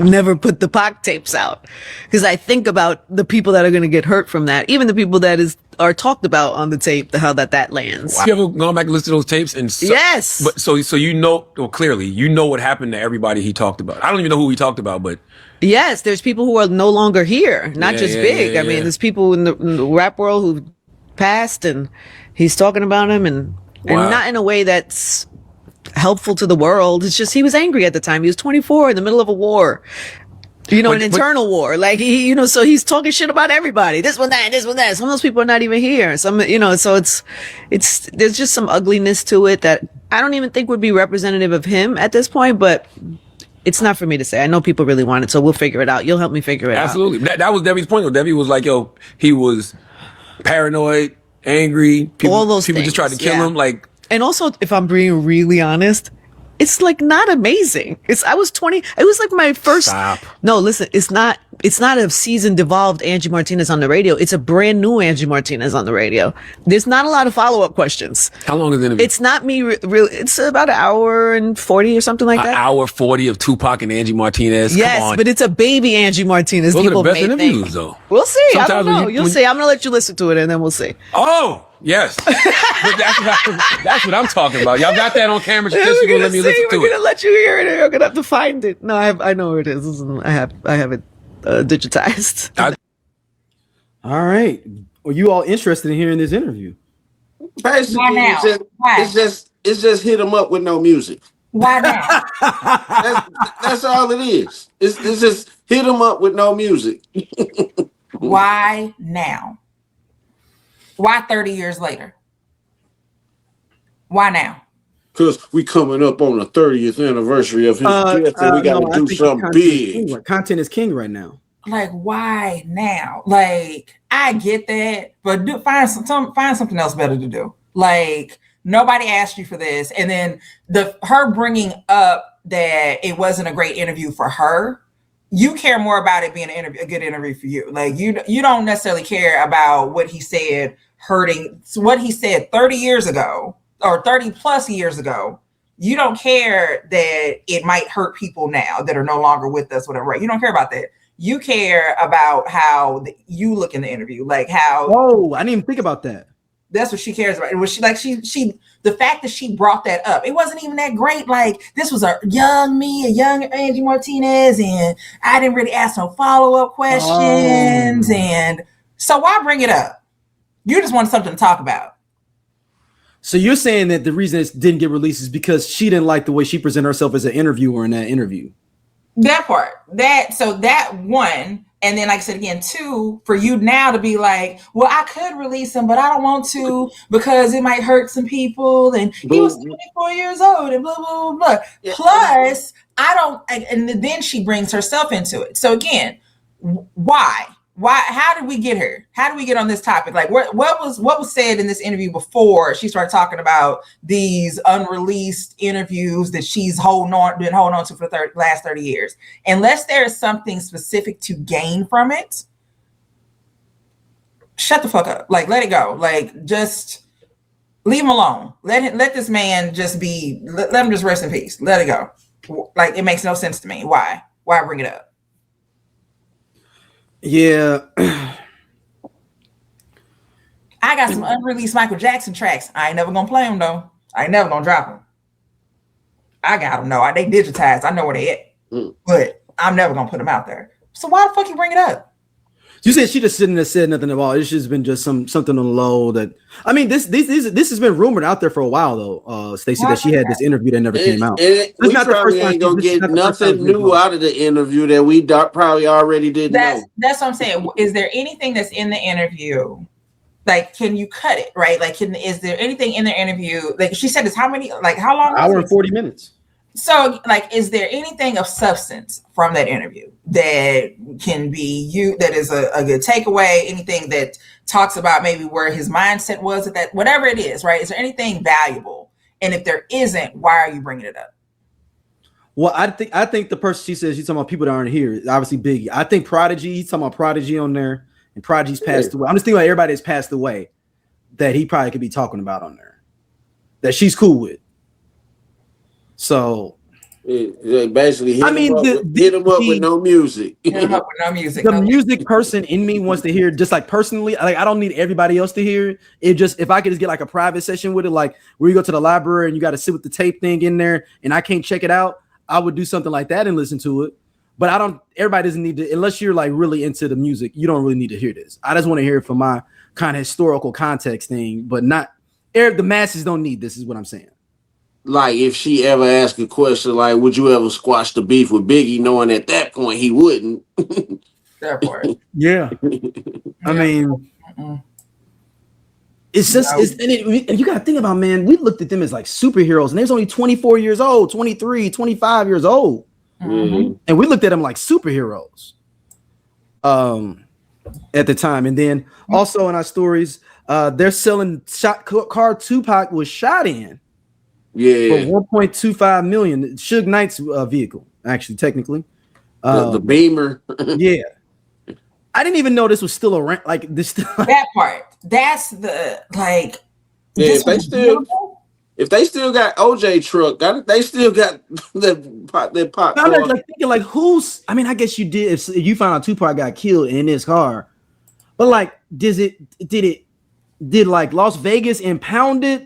And then it just kind of went to like an auction then, or did Suge never come back and get it? Was this a rental car? Like what was, So Las Vegas definitely had it. And then sold it at an auction back in the 90s probably. Like they definitely had the damn car. Las Vegas definitely had the damn car. And then, I mean, Suge can't get it because he's unavailable. He got locked up right after that too. Like because he's unavailable at this time. I don't actually. Hold on. Let me pull up the article. Let's see. And they won like $1 million. It has been restored. It has been restored and is ready to be driven off the lot, according to the website celebritycars.com. It's claimed allegedly it is the car. Like the way they said that the site claims that this is the car that Suge was driving September 7th. The car was leased to the company at that time. The BMW has been restored to its original condition with a fresh coat of paint. The marking of a bullet that hit the BMW is still visible to substantiate that this BMW was the one Tupac was riding in on the tragic night. The car has been owned by several people since the tragedy, but the most recent owner commissioned its restoration. If anyone purchases the BMW, they will receive documentation verifying the vehicle's history. Plus, it runs exceptionally well. Say how many miles? My grandma used to always say, "If your car get an accident, you shouldn't drive it. I'm gonna get another one." Really? Right? It's like your car was in an accident. Go ahead, and it's never gonna run the same again. Go ahead. That my grandma used to always say that. And when I think about it, I remember there was a car that they had an accident in. They had a Dodge Stratus. There was an accident in the Dodge Stratus. Ever. And so they ended up getting rid of that. Yeah, I think that's when they left Dodge. I think that they left Dodge and went to Chevy. They used to go to there was a Dodge dealership that was on South Kings Highway. It was a Dodge right before Chippewa. They stopped going there and then started going to John Brown. Yep, and then they started going to Don Brown. They started going to Don Brown. Don Brown. Yep. Yep. So all their cars, the last cars that they had before they passed away, so the last several cars came from Don Brown. And I remember getting a job interview there. Oh yeah, I did. I actually got hired to be the receptionist on the weekends. But the day that I was supposed to start, I had pink eye, and I couldn't go. Oh, that would have been an interesting job. So I didn't get to keep the job.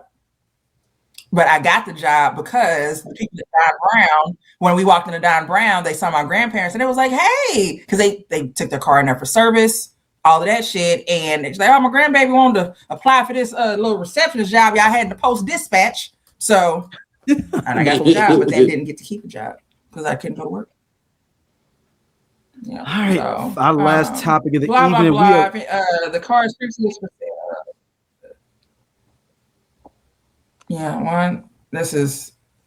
I don't want a car with the. Like so, all I have to say, I don't want a car that's been shot up, and there's still a visible indentation from. I don't want that. I can't. No, thank you. But moving forward. Yeah. So our last topic of the evening, we're revisiting Outkast, Atliens, which turns 30 this year of our Lord 2026. All right. So overall, before we go through the tracks, what did you all think about the album overall, Stacey? When you first heard it, or you heard it? I'm not going to lie to you. So when it came out, I didn't listen to it. I didn't listen to it at that time. So I knew the song Elevators. But even with that, like it was like, oh, okay, I like that song. But I wasn't paying attention to Outkast in 96. Is what I'll state. Like I didn't pay attention to them. So I didn't listen to the album until years later. Like probably I think Stank Onya is when I was like, all right, I need to really pay attention to Outkast.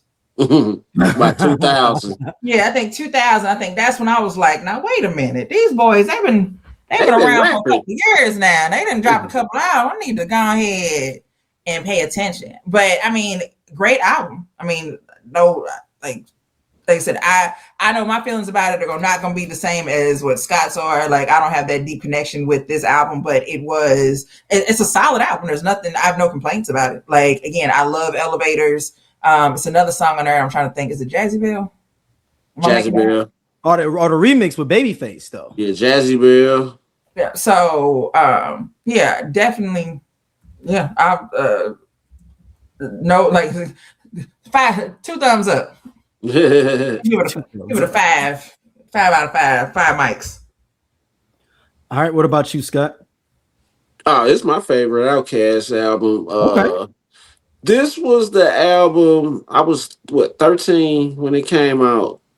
This is the album, like, when I really started, like, paying attention to lyrics. Okay. Like the whole song. Because, right before that, Cell Therapy had just dropped that Goody Mom. So I was like, man, I was like, damn, they saying some shit, man. Let me start listening. But this was like, but with this album, like the album cover was different. Like I was like on some, before the term was created, blurred, like, on some science fiction, aliens and, it was just something different. They wasn't rapping about gats and guns and shit, just on some, self-improvement on some alien stuff. Yeah, I mean the creativity is to actually flip alien to AT-aliens, and like that's what people say now. Like I even put ST-alien like now. Like, when I'm describing certain things in St. Louis, like he a federal ST-alien. Like that's the whole thing. And like with this album, you're seeing Andre start pushing the limits of where he wanted to be as an artist. He started wearing the turpins and we didn't know that it was going to go where it was going to go, but he did. He started showing us then. He may not have known, but yeah, that's true. Yeah, he may not have known. He just knew that he wasn't going to rock oversized jerseys for the rest of his life. And he started dating Erykah Badu at this time as well. Yeah. Yep. Yeah, they had a baby, a year later? Yeah, like in between that and the Aquemini, they had the kid. Yeah. Because if y'all remember the timeline, he was in the other side of the game video, and people was like, yeah, she was listening to and that's when the whole world, we all found out that she was pregnant. Yep. which was an amazing birth announcement, the way that they did it. Like, that's an amazing or pregnancy announcement, if you will. That's like, probably top five pregnancy announcement. Yeah. Top 5 pregnancy announcements. I didn't know we had a rankings. Look, it's up there. I mean, because again, remember when Beyonce did it with Blue, when she had just performed and at the VMA, you know, and it's her first kid. And they're like, Beyonce pregnant. Rihanna Super Bowl. Yeah, so this is all, you know, just awesome stuff that's musically coming out then. So we can start jumping into some of the tracks on here. So it starts out, you start out the first song is an intro, and it's basically, you know, it's greetings, earthlings, you know, and it's like breaking down all. So you're like, and I remember when I first heard this, I was with an older cat from my high school, and I was like, man, this Outkast, this is weird. And then by the time he dropped me off at home, I was like, I gotta go to Blockbuster Music tomorrow and get this. But that's a throwback. Yeah, that's a throwback. Yeah, I had to go to Blockbuster Music. I had to go to the crazy thing. I messed up and bought mine from Walmart.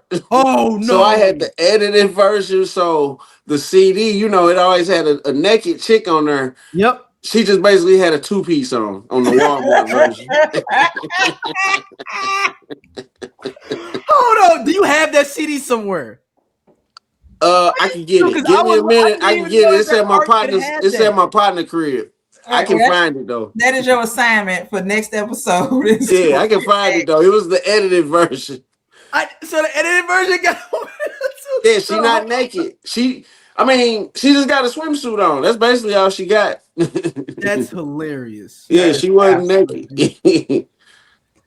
That is hilarious. That is gorgeous. So, like I said, the first track there, is that the first action track is 2 dope boys in a Cadillac, which it comes out hard. Like you, like, all right, y'all doing it. Rico Wade, you didn't came out with some beats here, and you got me involved in this album.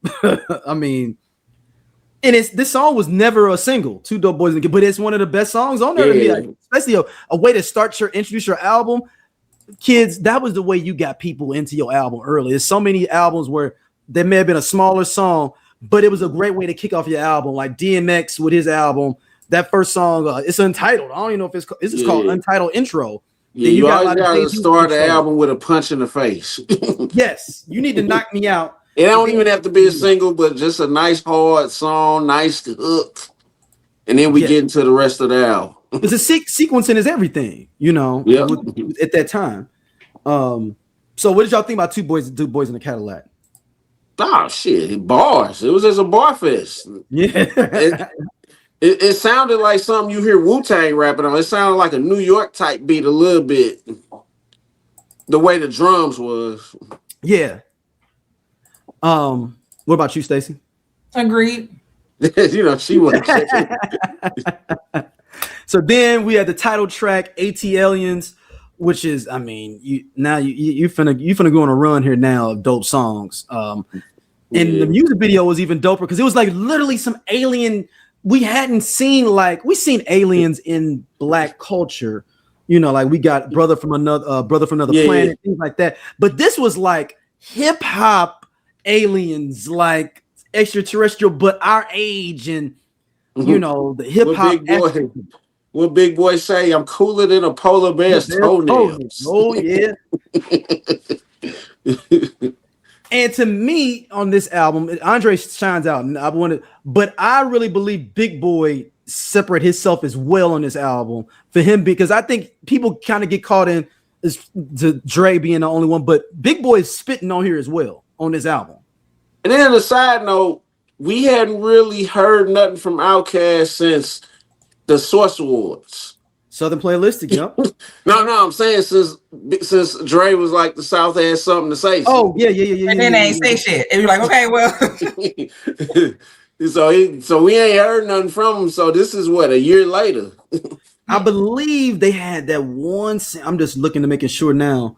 Oh, you talking New Jersey Drive? Yeah, it was Benz and Beamer. I think. Yeah. Benz and Beamer came out in between there. Yeah, and that was on the New Jersey Drive. Yep, that was the only thing we heard from them was Benz and Beamer, Benz and then Beamers. I guess stuff on Goody Mom's album too. Yeah, well, Get Up, Get Out was on the first album. That's on their album, but they was on. You gotta remember, Dre was on Dirty South. Yeah, and then Dre's on that song. The song. The first song on the Goody Mob album. It's a dope verse from Dre. Basically, he's like, I tried to take an elevator to the top to the 13th floor, but it went past it. It's a dope verse. But on Still Therapy? No. It's on the album. No, I'm saying what album? Like, not. I mean, what's the first album? Cell Therapy. The first. Okay, album. That's what I was. So that was my Soul question. Food. Still Therapy was Still Standing. Because then I started thinking about but Still Standing is what, 98? Yeah, that was 98. Okay, because I'm thinking about the verses 95. on that. I'm thinking about his verses on there, so that's why I was double checking. Yeah, it's the song. But I think Daryl, to your point, you were saying like it sounded weird. Yeah, because the last thing we'd heard, like Scott said, was from the Source Awards. South Got Something to Say, and the album that we had before that was Southern Playlist. So to hear those tracks and then you put on ATL and you're like, well, wait a minute, this the same group, right? Yeah, I thought y'all was some players. Yeah, that's what exactly. It's the song of Thought Process, everybody. If you want to check it out with Andre 3000 on there, Spitting Hard from Goody Mob. So like it's like we don't are we aliens now? Like, okay, I thought we was pimping. Right, this is the same group. Yeah, okay. Well, y'all say it's the same group, then okay. But hey, you know what? That's 100% it. And I wonder if we look back at some of the people's honest reviews where they kind of thrown off originally too. Probably. Like, or if nothing, it was definitely mentioned that like, hey, this is not what we signed up for the last time. This is different. But to that point, that's what set them apart is that I mean, aside from them being in Atlanta or being from Atlanta, but just we are not going to be the run-of-the-mill rap guys, which reminds me of what was going on the East with Native Tongues and all of them. We're not typical. Like we're gonna do it our way, and we're gonna show you who we are as people. We are rappers, but we're going to do it our way, and you're going to respect it. And I think just even with the way that they did sampling and just the soulfulness of stuff, same premise on both ends of the spectrum. Yeah, it's really a masterpiece of an album, low key. Because then after that you got Wheels of Steel, which is flip flops and socks. Yeah. Now that's an Atlanta thing. Originally, I know everybody wears slides and socks, but that was an Atlanta thing originally. The slides and socks was an Atlanta thing. Yeah, we didn't start seeing it until the 2000s. Well, I saw people in mid-90s starting. Well, a little bit in the 90s, but yeah, not for real. Like I remember when them Fila slides came out. Yeah. Yeah, people were doing it more, in other cities. I mean, in Atlanta more, and then it spread out obviously to other cities. And then we got Jazzy Bill, which is an honest song about a woman. Whatever you want to think about her, she's a Jazzy Bill. And then the remix with Babyface is even better to me because it's Babyface singing the hook. Yeah. So between this and Jermaine Dupri, Life in 1472, I learned that Atlanta niggas like to use the word. What if DOC never got into that car accident? What if Ice Cube didn't leave NWA? What if the Game never leaves G-Unit? What if Teddy Riley never moves to Virginia? What if we got that J. Cole and Kendrick album? What if the RZA would have never had that flood? How would the hip-hop world sound today? Welcome to Hip Hop What Is, the podcast where we dive into the biggest what could have beens in hip hop history. From iconic album delays to game-changing partnerships that never happened. We reimagine the culture we love and explore its alternative paths. And you are now at Hip Hop What Is. Jazzy. Describe women. You like the jazzy hoe? I like jazzy hoes. So like she got to be a jazzy ass hoe on Jermaine Dupri stuff, and then you got Jazzy Bill. Okay, so women were jazzy back in the day. We not no more. I think I wonder when we stop being jazzy, or how can we get back to that? I wonder. But yeah, they like to call us jazzy back in the day, I guess. Yeah, and it's I mean it's if they say that Big Boy didn't even want to do this. Dre had to bribe him to get him to help let them be the third single. Because he was like, I never really liked the beat for real, and then they remixed it with Babyface. That's probably what changed. It was like, oh, because I just remember seeing the video, and the video version, the Babyface version. Yeah. So then we got Babyface on the label. But I like both versions. Though. Yeah, both versions are good. That's actually one where both of them I can go with either one of them. Then it goes to, one of the first introspective verses I heard in a rap song on Elevators. When Andre says, I'm check the check like you check the check like I'm basically beat the beat. Like I ain't got no bread yet. Yeah. But how you break it down? He's like, hey, what kind of car you drive? Like say if you don't move your feet, then I don't eat. So we like neck to neck. And that is listening to it then versus listening to it now. It hits so much different right now. Mm-hmm. Or that episode of Atlanta. It was the ending of an episode, and it was playing when dude was living in his storage unit. Like you find out he was living in the storage unit, but like that's that real shit. It's like, hey, like y'all think I got it going on, I do not. Yeah, ain't shit popping over here for real. I just make it look good, like, but nah. So at 40, listening to it at 44, it definitely hits that verse. Just period hits different, which makes it extra classic because if something can 30 years later, it still resonates, it still makes sense. Then that's where the term classic comes in. Like it made you look at, and to me it made you look, because at that time, now everybody thinks every rapper has got so much money and all that stuff. But then there was a veil between the audience and the musicians way more. So you did think if you saw someone on the source, you like they paid. Mm-hmm. You didn't know the intricacies of music. You said this hole in the wall, this shit here must stop. Yes. We didn't know. We had no clue that they were. Yeah, we just jamming like we thinking the shit that's in the videos, and we think that shit real. Like, oh, he got on his watch. Well, he must own that watch. But that's got to be his car. Because why would he not? Why would that not be his car? Right? He telling me all the stuff he got. Then next you know it's MTV Cribs. Do you think all this shit is real? And it ain't at all. Niggas renting everything. Niggas getting Airbnbs, bruh. I stayed at your house the other day on Verbo. Then we got Over the Woods featuring Witch Doctor, which is a cool track. You go Atliens, Wheels of Steel, Jazzy Bill, Elevators. It's gonna be kind of hard to top that run of songs. It's not a bad song. It's just you just can't. You're not gonna be able to top it. Just from your streak of things. Which is a cool song. What y'all think of that song, Over the Woods? It was different. It was different. Witch Doctor. I remember what was that song he had? Every day is a holiday. Oh, you talking about Witch Doctor song? Yeah, Holiday. That was his song. Yeah, that's the only thing I know from Witch Doctor. No, I remember that song, the Mamacita on Aquemini. Yeah. Witch Doctor's on there. Yeah. But you like I said, that other run, you can't do anything after that run. Then we picking back up Babylon. Yeah. Oh man, like they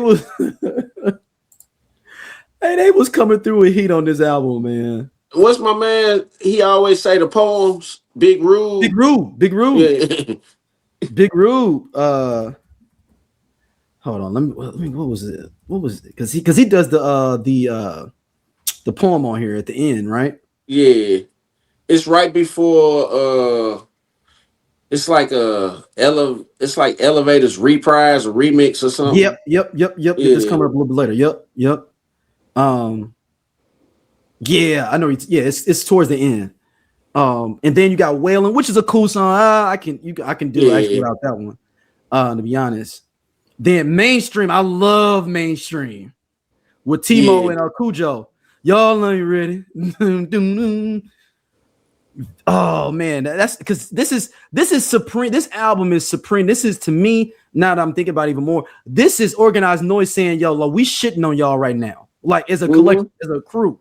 Like we putting everybody on everybody album. We are at top flight right now. We finna do some different musical shit. Trey was like, Death Row breaking up. Let's get it.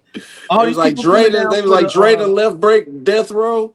All these people moving down for the Freaknik, you know, down here. And we got it going on with this, man. So then, I mean, you gotta think. Then you gotta go to Decatur Psalm right after that with Big Gip and Cool Breeze, another dope, basically organized noise, Dungeon Family joint. Like, whatever happened to Cool Breeze? Hey, look, I love Watch Out for the Hook. Like that's Watch for the Hook is constant rotation. You better listen to somebody. Like hell, Dre's verse on that is fire. Yep. Somebody look at her number 2 pencil because they tested. Somebody give me a number 2 pencil because they tested. Like it is. You better listen to your corner and watch for the hook. Man, Andre 3 Stacks is always he's gonna have a quotable from every verse. Yep. Something you gonna quote something from every verse that he's probably ever had. There was one of these Instagram videos that I watched I think it was last night, and it had basically listed all of Dre's features and all the verses on there, and you'd be like, damn, like it's not even things that you forget about, but you like, bro, like he did come with it on that. Just even in the mid 2000s when Walk It Out remix, his Walk It Out like we'll talk about it at a later date. But did his verse on Walk It Out in the Tall T era? Oh, similar with Jay-Z with with Change Clothes. Change Clothes. Yeah, Make Your Mama Proud. Take the thing 2 sizes down. Listen, all I know is shortly thereafter that song, we entered our business casual phase at the club. That's all I know. Yeah, you took that they was dressing like gentlemen. Right, you took that nightgown off. You put on a vest and a bow tie. You took your ass to the club like a decent human being. That's what happened. And then Jay-Z took it up a notch. Like I'm 36. Like I don't wear jerseys. I'm 30 plus. No, it's something he say on crisp pair of jeans and buttoned ups. Why? Because we were in our business casual phase. What got us out of that? It might be. That's what I'm saying. Was it the Walk It Out verse? Was it Dre's verse on Walk It Out? Did that take us to what? Did that put us in it? And because Jay just got us out of throwbacks. Yeah, he took you out of jerseys because we fell off. And then Kanye had us wearing the big blazers.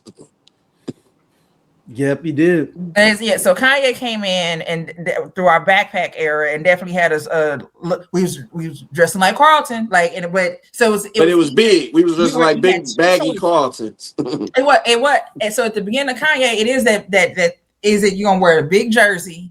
Or you know, with a bunch of gold chains, or he was gonna dress like Kanye, which he mentions in Last Call. Because I thought they niggas thought I couldn't rap because I ain't have a jersey on or something so it's. I don't know how we came out of. I don't know who took us out of business casual. Yeah, that might just been.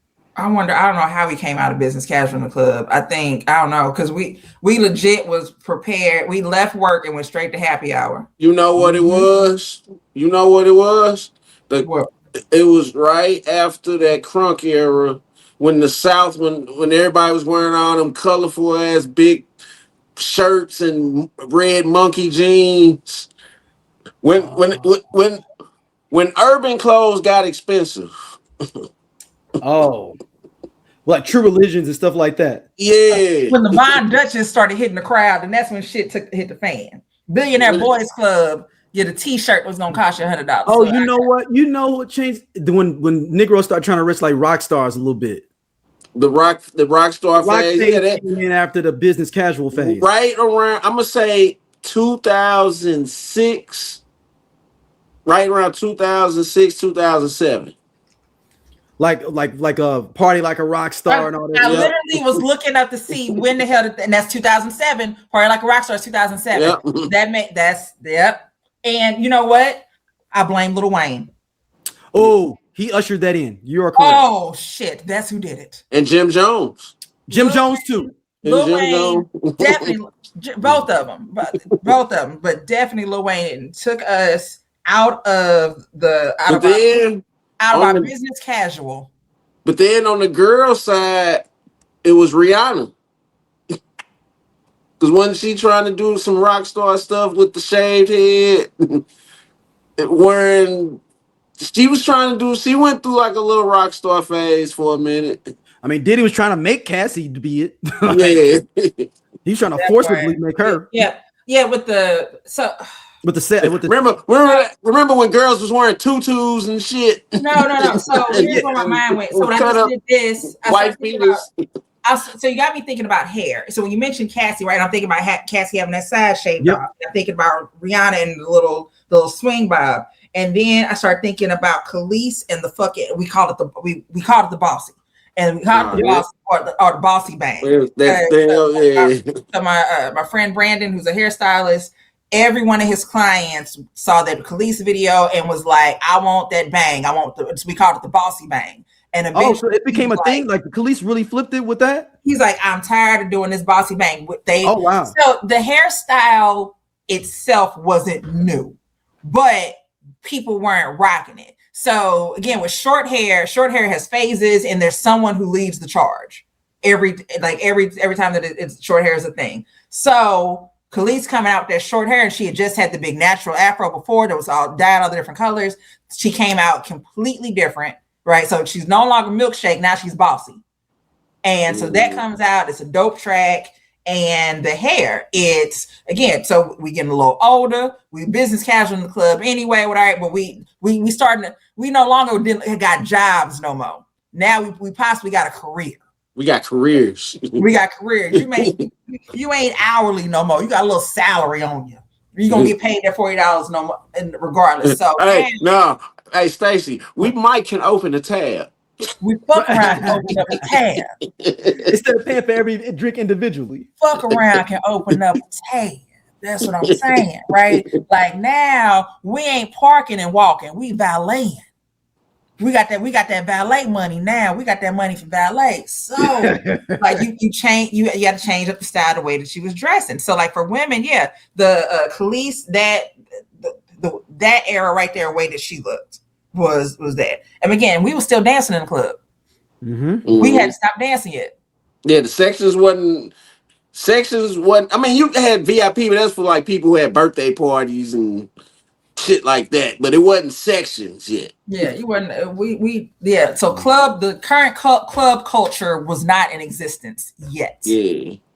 Or I'll say this, not at our income level. No. I'll say this, not our income level did not have to deal with club culture. Hold on, when it started getting like $20 to get in on a regular night, I'm like, oh shit, I don't think I need to go out. It was like $20. Like $20. And I gotta buy drinks. Like to see the same niggas I saw last week. No. That's why you got to get there free, because ladies get in free before 11. Free before 11.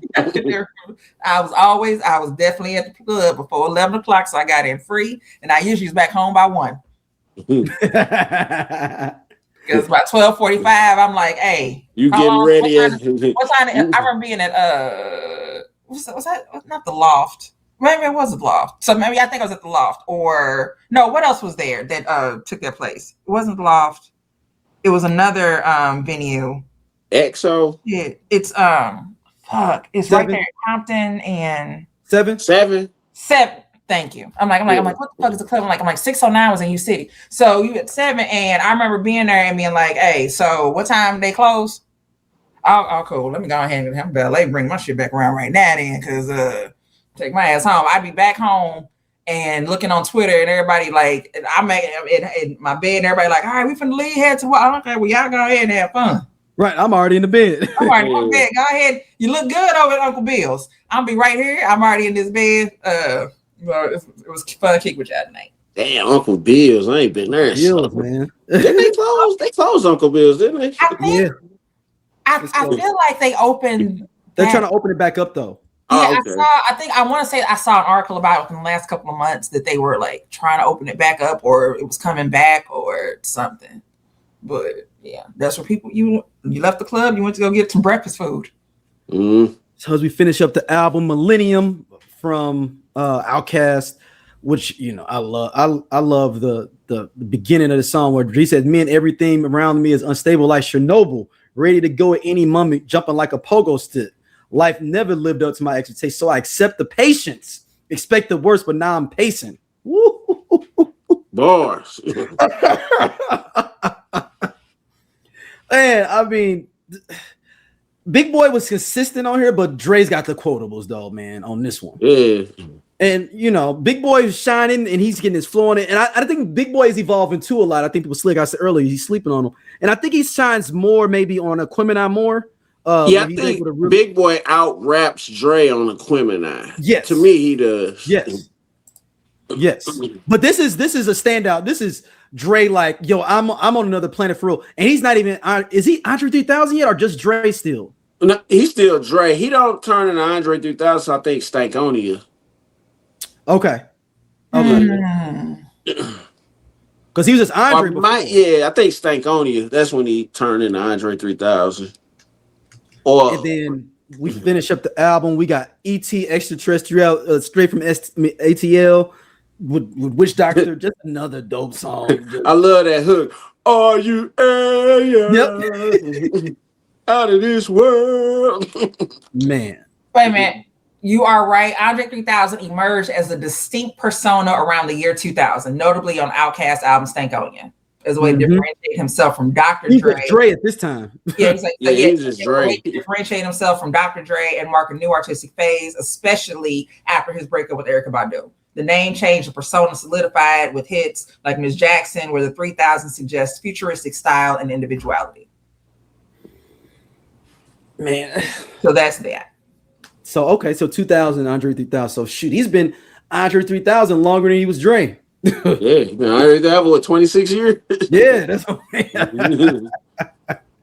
It's one of them things where like, oh yeah, you start out as Dre, but more of your time has been Andre 3000. But his acting name is what? Andre Benjamin. Yeah, Andre Benjamin. That's his. He go by the government, so you get that SAG card check. But I like I said. So Andre 3000 is what made me say I need to pay attention to Outkast. Like I'll say it that way then, because fall 2000. Freshman year at SEMO, we got TVs in the cafeteria. TRL, not TRL, 106 in Park, brand new, just debuted. Bombs Over Baghdad. So Bombs Over Baghdad, bruh. Like watching that in the cafeteria, and like so all the black kids, we going crazy watching it, or again just being in your room before dinner and waiting like 106 in Park started or whatever, and it's like and you're watching it. So it was when I hear that song, it takes me back to Cape Girardeau and it takes me to senior year in high school. It takes me right back.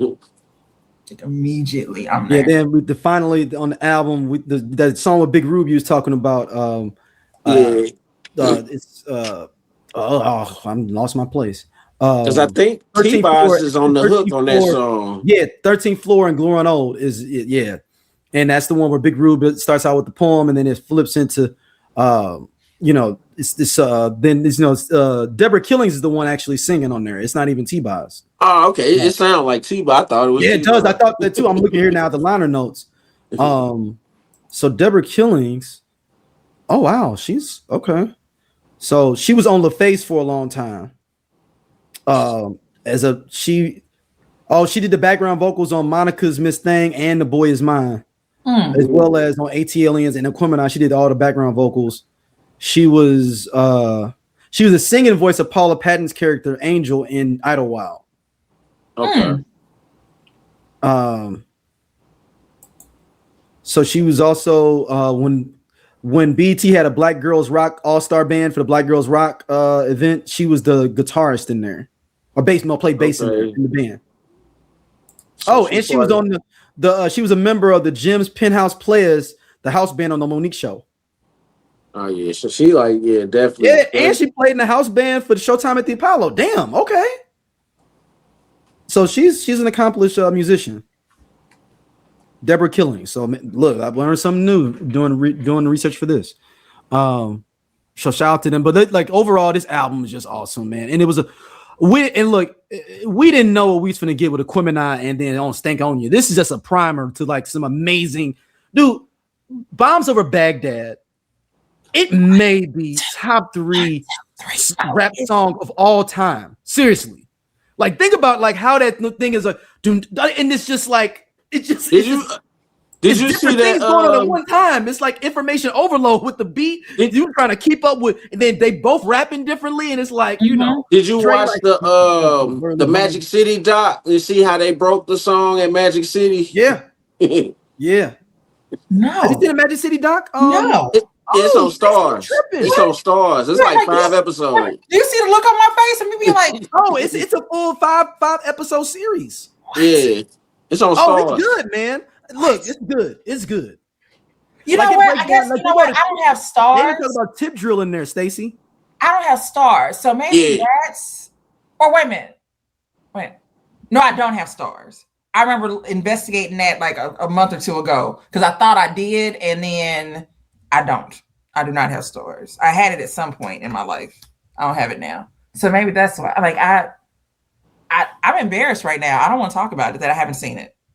It's on Roku. It's on Roku now for free. Oh, bet that. I got a Roku around here somewhere. Yep, it's on Roku for free. Yeah, you're like, it's like I got 5. It's 5 episodes. Yeah, I got a Roku. It's a full series, 5 episodes. I actually travel with my Roku stick. Yep, so it's on Roku. Watch whatever I want. So now I got it. Let me put this down. Make sure. Yep, it's on Roku for free. There you go. Say less. So overall, I mean, this album is awesome. We know it is, man. It's and to me, even more shows like the South do got something to say because you come with and really it's Dungeon Family particularly because you drop Southern Playlist, then you go into Soul Food, then you go into this, then you come back again with Goody Mob, Still Standing, then you go into we just talked about them, Cool Breeze. Right after that, so and that's up to 99. So that's 5 albums. They still producing for In Vogue and TLC. Yeah, you know. So, but I'm talking just on the rap side. Those 5 albums come out every year. Every year, Dungeon Family dropping some heat with one of them artists, and it's taking over the rest of the year. Because watch for the hook. Like that was a great way. That's a great song. I mean, when did Slim Cutter come out? Slim Cutter came out 2002, 2003, somewhere in there. Gotcha. He was on Big Boy's label when Big Boy split off, had his own label. No, he wasn't with Dungeon. I thought he was with Dungeon Family. He is, but he originally started out on Slim Cutter Calhoun, ended up on let me see. The Purple Ribbon, was it Purple Ribbon? No, it was something else before that that he had. It's Okay is my jam. Yeah, I just remember that. It's Okay. He was on Aquemini.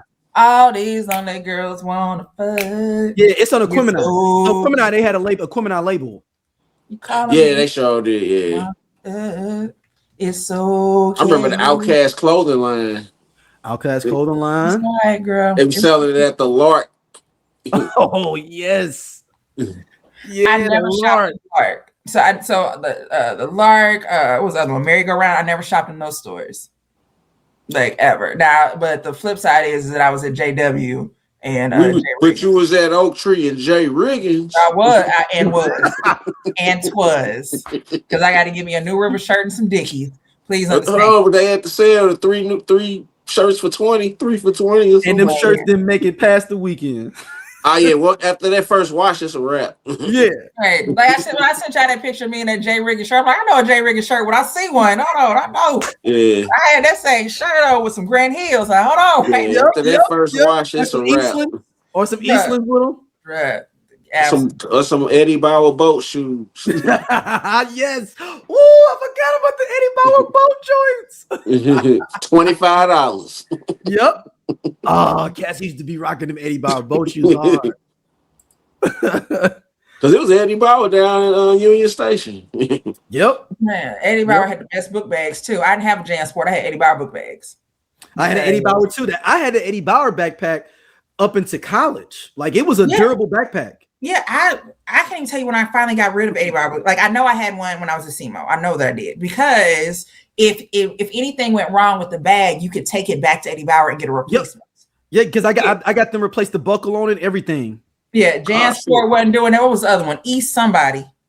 East Pack. Was it East Pack or something? East some shit. But either them niggas, they wasn't doing that warranty like that.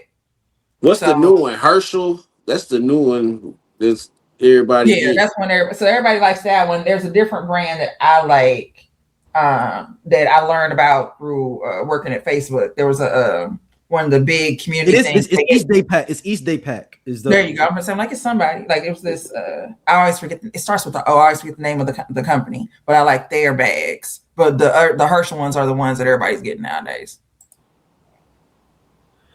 All right, where can people hit you up at, Stacey, if you do want them to hit you up? You can send $19.13 in honor of Delta Sigma Theta's Founders Day tomorrow, January 13th.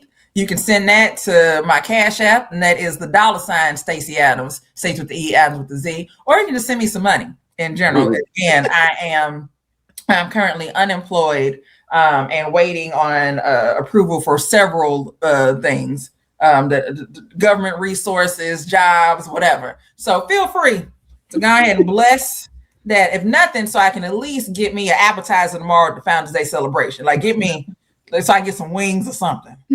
That's all I'm saying. Like that's it. All right, what about you, Scott? Where can people hit you up at?